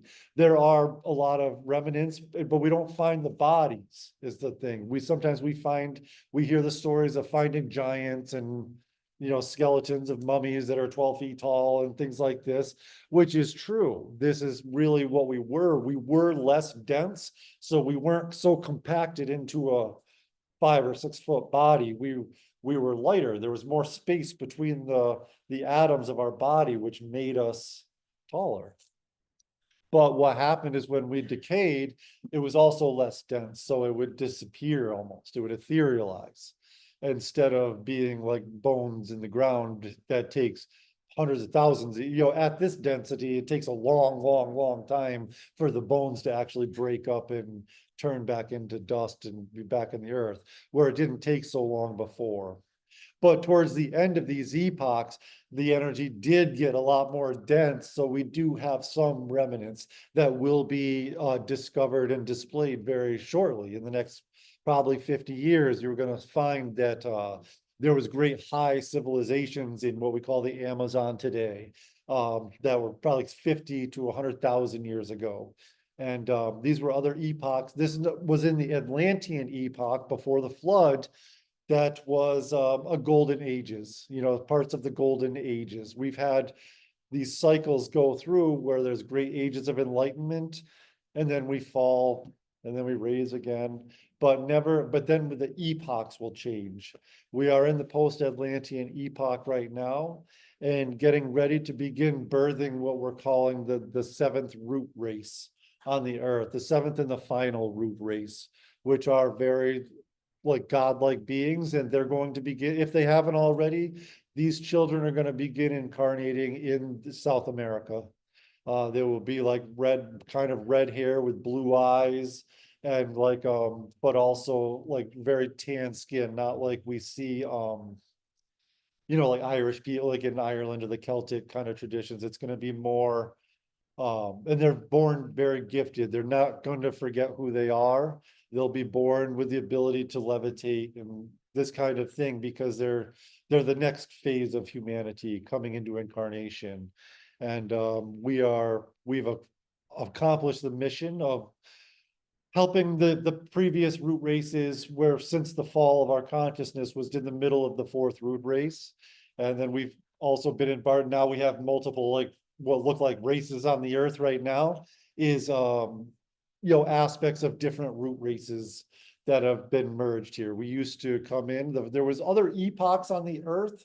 The first one named the Polarian epoch, and where the whole civilization had gone through all of these trials and tribulations and everything before, and the entire collective made their ascensions like Jesus did.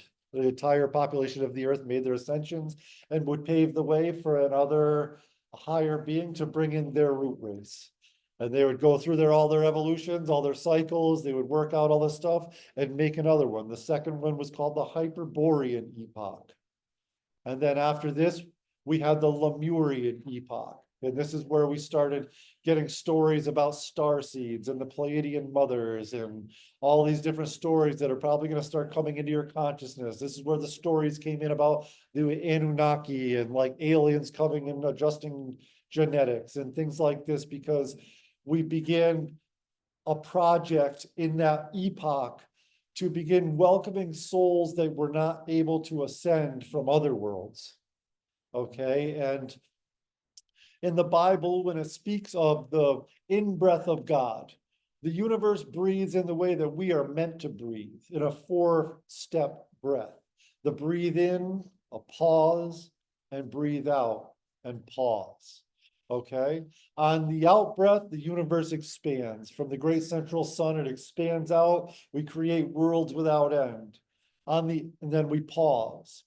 And then on the in breath, all of the information, all the frequencies begin elevating in everything that expanded, and we begin raising and like ascending. I guess you could say this, going from a 4th dimension into a 5th dimension in our consciousness. And every world does this. The 9th dimension becomes the 10th dimension. Every different star system, everything that exists goes in this process, because all the frequencies elevate towards the great central sun. The planets that are closest to their suns begin moving into the radiance of the sun. Everything moves closer to the sun, and all the suns are moving closer to the great central sun. It's a process, and everybody has to be evolved enough to handle that radiation. Okay, if you were even on our earth today, in our bodies, how do I say this? If somebody was to time travel from the 1800s and come to here right now, they would have radiation poisoning, because their bodies would not be able to handle the frequencies that the earth is moving forward in right now. Okay, so right now we are elevating our frequencies to be able to handle the radiance, because ready or not, we're moving closer and we're getting, the frequencies are higher. I don't know how else to perceive this, but it's like we're getting closer to the sun. Okay, at a very specific rate. Now, 4.5 million years ago, in the middle of the Lemurian epoch, we had, as an act of mercy, the last in-breath happened. And so we are part of we have, like, as far as our sun, has about 7 or 12 brothers and sisters. So this is where the names Isis and Osiris, Jesus and Sophia, Zeus and Terra, Helios and Vesta. It's a 7-sun system that's in a little bit different dimensions, so we don't really see it with our physical eyes. And they each have their own planets. They have their own solar systems. Okay, And when this project was going, or when this last process was going on, every world has 1% of the collective population that is not able to make that ascension. And they would have to be in all times past, that 1% of the souls would just etherealize back in the sun and be reset and start their evolutions over again as a flower petal, or, you know, simple, they'd be purified and then would start their whole evolution of consciousness again. At this time, for the first time in our known universal history from the hierarchy, a plan was hatched to bring these 1% of these souls, or it was 0.1% perhaps, from each of these worlds to incarnate on the earth, to work out their karma, to work out that density, so that, and the earth agreed to stay back. And so like we changed positions in the solar system somehow, you know, it's all divinely orchestrated. And the earth stayed in the third dimension when all the other worlds jumped. That's why we don't see life on Venus and see life on Jupiter and all these places, because they're in a higher dimension, the life is in a higher dimension.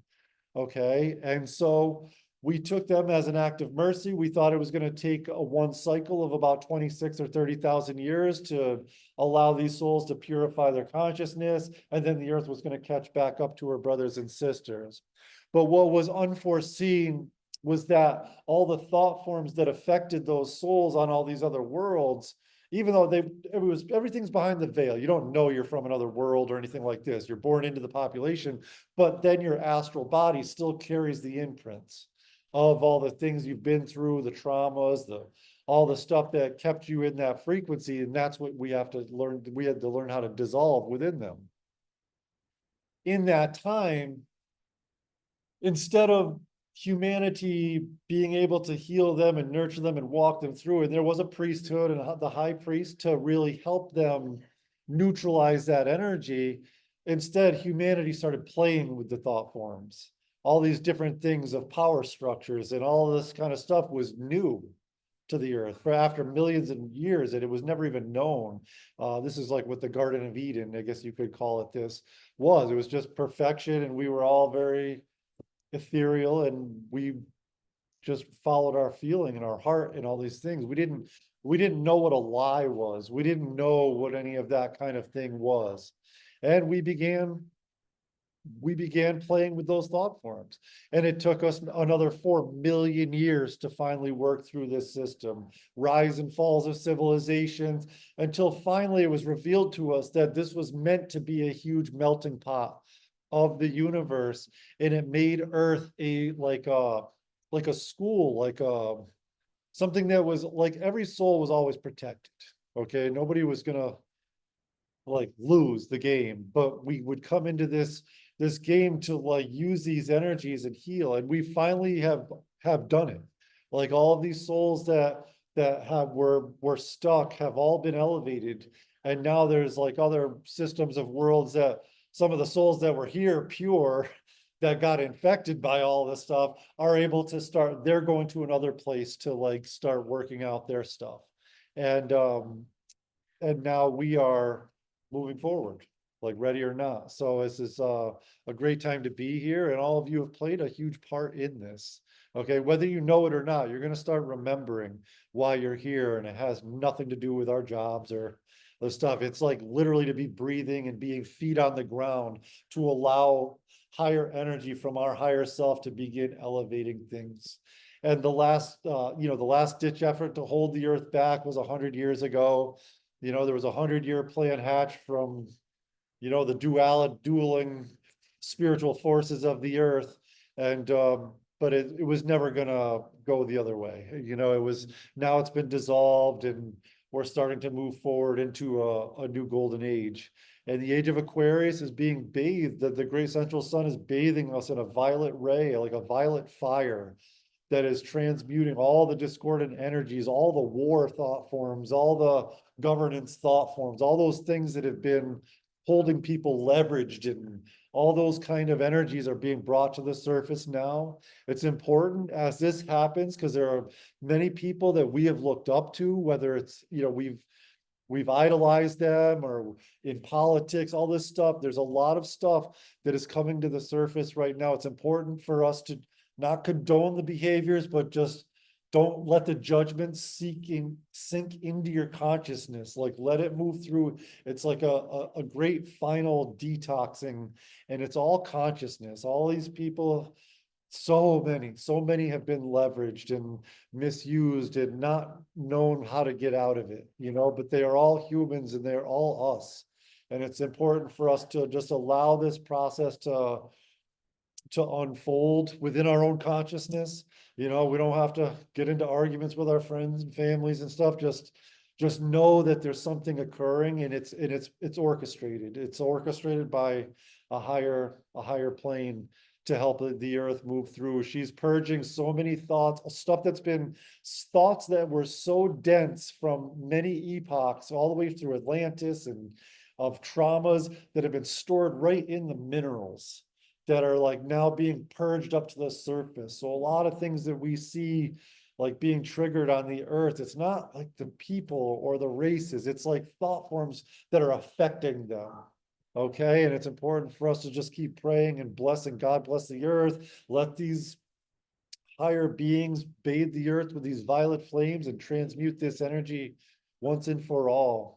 This could take 50 years or 2,000 years, but within 2,000 years, we will be in the final golden age of the earth that will be maintained here. But it doesn't need to take that long.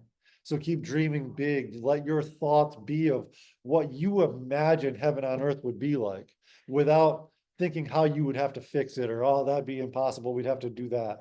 Don't go into those frequencies. Just be there. What would it smell like? What would the colors look like? Use your senses and your imagination. Be the little child again that can fly and do all of these things, because this is where humanity is going as we become the homo luminous beings, the homo sanctus. There's a couple, it's been given to us in different words, but know that we are absolutely evolving past homo sapien. This was hard. And it is also important to remember, I know, people that are scientists that have been confused for a long time of how we've evolved, where they thought that we really came from ape species and went into the caveman and, on to here. It's important to note that we actually devolved into the caveman. There was no bridge. Okay, that the apes and those beings were embodied by elemental souls, not God souls like we are. Okay, and the animal kingdom, we didn't evolve from the animal kingdom into who we are here as humans. Okay, we actually devolved to a certain degree, and this is where you get the information about star seeds and things like this coming in, and you'll hear stories of aliens coming and genetically splicing these things, this kind of thing. But it was more often, I'm not saying there was no experimentation done by higher beings, but there was mostly and primarily high consciousness souls from other worlds, other star systems that were not from these fallen consciousness, but actually have gone through the process of evolving with a planet before, volunteered to come here and incarnate into the evolving race, which at that point was a caveman or Cro-Magnon, this kind of being. And just the vibration, even though you'd be behind the veil and these souls were embodying into these beings, their vibratory action of their DNA and their consciousness began evolving the DNA. Just the vibration of a higher consciousness began like almost programming the bodies, and incrementally it began pushing the evolution back the other way, because everything was devolving, and now we had to create an evolution again. And that's something that's going to start coming into the consciousness, and people will truly beginning to remember that stuff. Does anybody have any questions? Anybody? What's on your guys' mind? Have you guys ever heard anything like this? Go ahead. Satan are out there trying to make a picture of their mother that's passed or something, but she doesn't come in, or if she does, can she come in and still be out in the cosmos, but yet in another incarnation too? Like, how does our soul? You must understand that the cosmos is within each of you. When we come down into a lower dimension, we actually become like the outer limits of the universe. Okay, like our skin, the whole universe is actually inside us, and we sort of project out here, and it's easier to explain things like that. But when our loved ones cross over, yes, they're closer to you than hands and feet. Okay, they're in your heart. You can begin developing. You don't need a medium. You are a medium yourself. Okay, and it's more, use us, the people that are doing readings and stuff, to help you remember who you are. Okay, the way it was taught to me was to begin creating that heaven. What's heaven look like to me? And for me, I was getting visions of being like at a university that was made of all this like white marble, you know, it looked like Yale or something, but all the buildings were made of white marble and beautiful, ornate gold leaf park benches and things like this. And then begin thinking of my loved one. And I'd be just sitting there like feeding the ducks or whatever, and allow them to sit down. And it seemed like an imaginary conversation at first. You're like, your mind will tell you this is crazy, but what you're doing is you're building a bridge. It's like digging a tunnel. It's like changes simultaneous with this incarnation, and we could still be in other places. Absolutely, it's all happening at one time. Yeah, no, the soul sits above the timeline and sends down ray, like if you visualize it like a sun, okay, and like peppers the entire timeline. And not only can you guys be together at like different times because you're soul family, you're part of a soul family or a soul group, but who you're affecting all the other versions of you that are across the timeline all at once. Each one of you can think you've overcome a problem or a situation. Also, it slams back in again because one of your other versions didn't get the message. You know, like we start learning that's why some things seem so hard and sluggish to get through and get over. But when you can start visualizing and like praying for all of yourself and when one of you begins invoking the law, begins awakening and starts invoking the laws of forgiveness and redemption for all across space and time. And you start like praying for yourself as understanding that you are that eternal being that's separated itself into 1,000 different versions of you all across the timeline. You understand that you can begin lifting it all up. And then some traumas that you might have had, you never lose the lessons, okay? But all of a sudden your life will be like it never happened. You'll know it happened, you've done the thing. For me, when I went through this process, I was a heroin addict. I had a physical disability, a failed spinal fusion, and I began these practices, and I didn't have to try to quit doing drugs or anything. It was like I forgot to do them. It like washed it out of my consciousness. And I wasn't sick. Like I was an addict, which is like physical too. It was like physical withdrawals and all this stuff. And all of a sudden, I was like, oh my God, I haven't done anything in days. And then I freak out, right? But then it was like gone. It was gone. And like and once I experienced that we have that power, you know, you can't unexperience it. Whether people can cast their doubts at you all day long and you're like, well, I can't unexperience what happened, you know, but it's like this with everything. And yes, you definitely probably, you've had many, many embodiments in different roles with your mother. She's a soul sister to you, not just just mom and daughter. You've probably been sisters more times than you've been mom and daughter. Okay. She's closer to you, and how long has she been crossed? I was gonna say, she's like, it really seems like she's rejuvenated now. Like, her energy is like very like vibrant, and she's like, yeah, she's all like radiating light around me right now. So it's like she's in training for her next, like what she wants to do next, or I guess you could say, but she's with you. She's hearing everything you say. Just begin having, you're going to notice your imaginary conversations are going to be like, well, what would mom say if I asked her this? And start doing that, and all of a sudden you'll see the conversation start taking off, and you'll be like, oh my God, I know I'm not doing this, you know? And to learn to trust your own intuition. She's a powerhouse, you know, she's a powerhouse. Just simply do that. Allow yourself to understand there is no death. There is this, I mean, there just truly isn't. And you're going to, your whole comprehension of things is going to change. You may start playing around with doing like QHT, like quantum hypnosis and things like this, and to help you remember, your soul your guides have a specific plan for you to like wash all thoughts of death out of your consciousness. There's nothing to do, it's going to happen organically. Okay. La chofer no me está contestando. Ah. Parece que me dijeron que su teléfono se le había muerto, que no traía el cable. Okay. Entonces no sabe cuándo va a llegar. What is that all about? It's different. It's your soul. You have a soul essence, a soul character that's like something that's in you. And then we agree both to be men, women, like your soul is having these experiences as being rich, poor, royalty, poverty, man, woman, gay, straight, black, white, like you're having your soul our souls evolve eternally. So it wants to experience everything. Okay, and we do. And so we start, how do I explain it? How do I put this simply? So you are affecting everything. You're here on this timeline now. So all the other, your soul is beginning to direct all the other versions of itself towards you.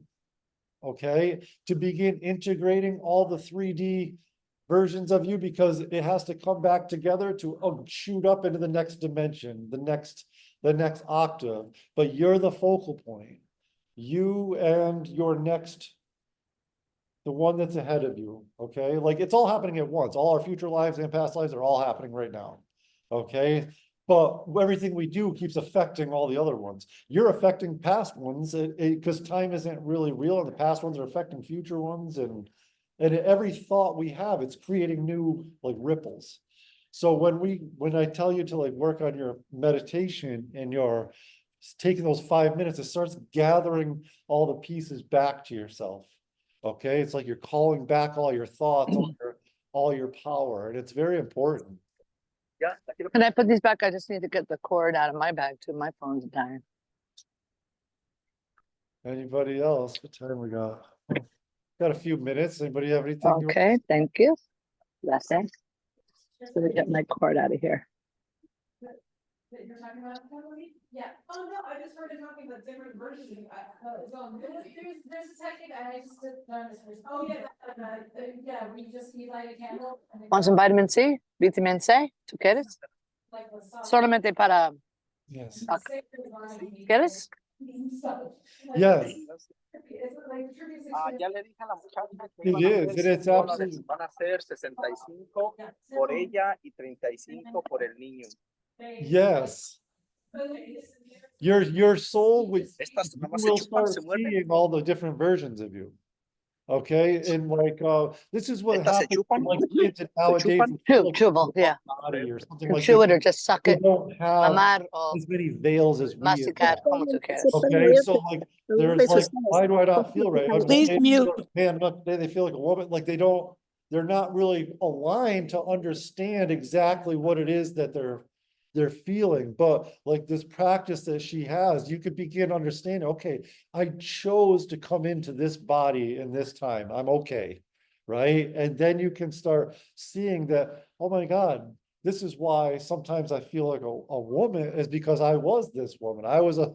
And you'll start getting but when you start seeing them with practice, you can also start gaining the memories and the experiences you lived as that person, not the traumas. You know, like the traumas we have been working on healing unknowingly. You know, this is the things that come up in our life, the things that make us mad, the things that we want to react to are all traumas and things that were put onto us in other embodiments. Fear of heights, fear of getting up on stage, all those things. Somebody probably threw tomatoes at us, or, you know, like that kind of thing. And we start becoming aware of what we want to react to before we react. And this starts a healing process. But once you get through that, you're starting to feel like you're pretty confident, like people can't really tick you off and you don't judge them either. You know, you're just kind of like confident and, you know, in yourself, you're okay within yourself and peace within yourself. Then you start doing practices like this. and you'll start because it's your own soul, like choosing who to show you. You know, it's not mystical, it's not ghosts. It's like your own higher self, your own eternal self is beginning to show you what you're ready to see. And when you set that intention, the difference between a flame, like a candle, is that it's constant. It's like the sun. Okay, we can't, like, natural light or artificial light flickers, even though it's flickering very fast, so it looks like it's steady. It doesn't allow the subconscious to bring out all the other aspects of yourself. Okay, we don't need to look at it like it's witchcraft or anything else. It's just communing with ourself. It's communing with your higher self, and it's okay, and it's trippy. Like, it's like sometimes you'll see these other versions of you, and it'll jump back to it. It'll be like because they must be doing the same exact, because you're also doing it all across time. They're probably doing the same exact thing, looking at you, be like, who's this guy? Well, because we're all in the same timeline, but your higher self is the higher self of all of them, right? And they're all having different experiences, but your higher self will start showing you, or start showing them you, and you them, and so that because we're going through a soul integration process right now to begin to gather all our parts. It's like the story of Osiris, and they cut him into a bunch of pieces, and then Isis had to go around, the mother had to go and get all the pieces and put Osiris back together to start giving birth to a new world, to give birth to Horus. Okay, and this is like sort of, but we all have to do this. Okay, this was just anchored into the consciousness to, the lower worlds, or they said Satan did that, or Set, his brother cut him into pieces and tried to rule the world and all that stuff. It's like the same story that we're all going through, except now we're like became aware of, like, oh, I just gave my power to all these false idols. I gave my power to the news and the media and YouTube and all this stuff, and I allow it to get me mad. I allow it to, but then you like take responsibility and be like, no more. Nothing matters but my peace. And when you start holding that peace, you become a super magnet to all the other parts of you, all the thought forms that need to be integrated back into you. You will also be traveling. You'll find all of a sudden, you'll have fascination with ancient sites. You'll be wanting to go see Greece and Egypt and all these stuff, because you're not just gathering all the pieces of yourself that have been just like the regular human, but all the ones that have been a master too, that have been high priestesses and understand all the rules of the universe, because I promise you, we have all had those teachings so that we can awaken at this time on the timeline and gather all our parts. Along the same line, I've been having a very difficult time making up my mind for a lot of things in life, lots of money, but would that, if everyone's becoming from like maybe all these different timelines of myself as well? It is, and it's a lot of it kind of is, yes, to put it simply, but it's important. Don't put your thoughts on that. Just like learn that lapis will help you in making decisions, because it is like there is no wrong decisions. There is dead ends, but there is no wrong decisions. But if we get stuck at the fork and don't make a choice, we don't know which one's the dead end. Okay. So like your guides are just screaming right now. They're like, just make a decision. It's not wrong. Okay. Like, at least you'll know that's a dead end. And just as fast as you can, run back to the fork in the road, and then you know the other one's the right way. Okay. But we have to like get over that. And it's not you alone. It's not that you're just picking up on all the other timelines. You're picking up on society in general. It's like a normal thing, because there's so much mental chatter, and this is right, this is wrong, this is the right thing to do, that it like confuses everything. And this is why like one of my teachers is Jesus, is like my guide and teacher, who says like, you guys are looked up to by us, because we didn't have to deal with such a matrix of confusion to break through. We could walk in the mountains and everything was quiet. You could meditate. You walked out of Jerusalem, or you walked out of the city, it was quiet. There was no Wi-Fi and 5G, even when you're not actually on the phone, you're still like the energy and because our vibratory action is getting higher, we're also much more psychic. So we're like picking up on everybody's thoughts too. you know? So even if you're not the one on the TV and the getting affected by that, 10 people driving by you in the car are. And so we have to learn how to like keep our energy clear and isolated but we're doing it. Like we're breaking through the matrix and nothing can stop it now. Like it's like that game Parachute when you were a little kid. Everybody puts up the parachute in the air and then you run underneath it, you know, that kind of thing. Well, consciousness is finally being lifted up, you know, because enough energy is underneath it, where for a long time, the consciousness was like a circus tent that was thousands of pounds, and you'd work real hard to get one tent post up, and then you'd get another one, and then you'd go work on that one over there, and this one would fall down. And like, so the consciousness wasn't like able to really lift, and we were stuck with cows and carts and horse and buggies for 15,000 years. And now all of a sudden, 100 years ago, like, boom, we're like, well, the first wave of, well, when Pluto moved into Aquarius, we had the Renaissance, which opened like pathways of scientific thinking and things like this. And then it caused revolutions of thought, revolutions of consciousness. Then 250 years later after that, we had the Revolutionary Wars of France and America. Like it's a consciousness change where people are claiming their freedom, no longer being told what to do by God, you know, that kind of thing. And now it just happened again. Pluto just came into the sign of Aquarius again. And now it's like it's causing us a push through the veil, through the matrix. And we're watching another major consciousness revolution right now. And it's going to unfold. It could be physical battles and it could be just consciousness of thought, but there's definitely a lot of new technology already being brought in. They've already talked about releasing very quickly the vertical lifting, air mobility, family vehicles and things like this. And like they already exist. They just have to deregulate to get them down. Like Elon Musk, SpaceX already has them on the line, you know, and then building the infrastructure for them and stuff like that. But like, this is where we're going in like within a decade. This is all like, we're here to watch this whole consciousness like radically change. And all the technology is just reflecting our consciousness. Everything on Earth is reflecting how fast we are speeding up.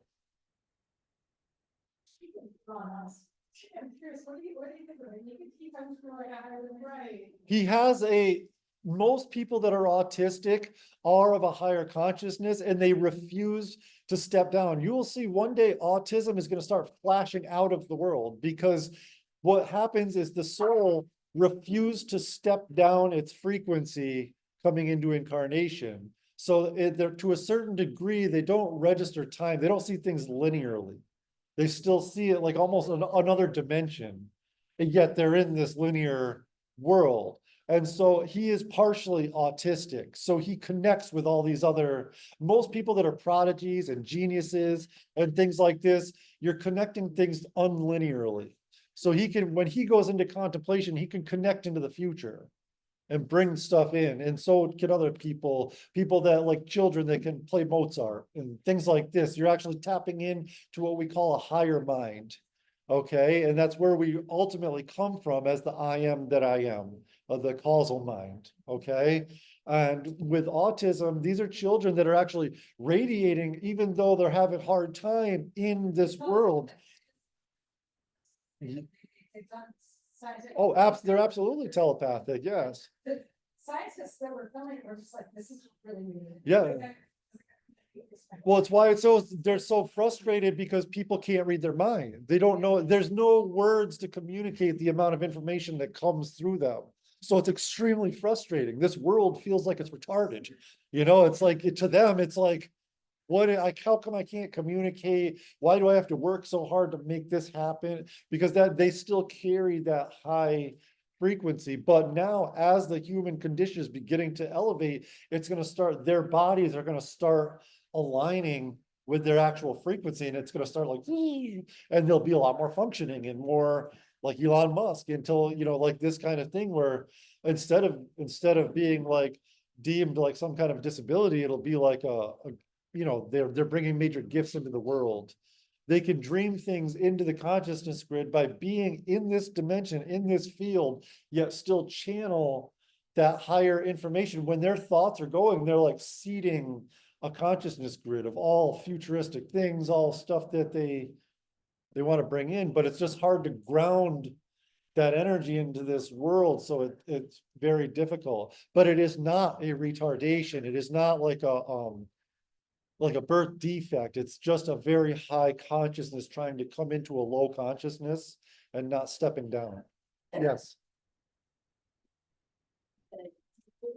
Kids are beyond norms right now are actually being born with a higher frequency than generations before. Absolutely. Every generation being born now is holding their frequency. This is how everything is organically going to change on the world. We don't need to go to war with Iran. We don't need to do all this stuff to change the consciousness, because the children being born in all these places are carrying a higher consciousness.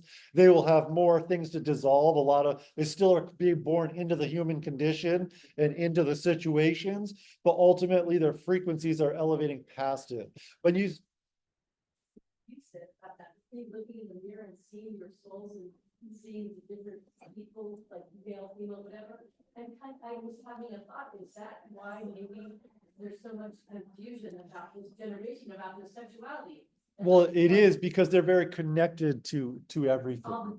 It is, yeah, but it is very important, and I don't mean to go on some kind of rant that people, just for their spiritual purpose, to really keep their chemistry as they came in, because we carry the masculine body carries a positive charge in the physical body and a negative charge in the spirit body, and the feminine garment carries the negative charge in their physical body and a positive charge out here.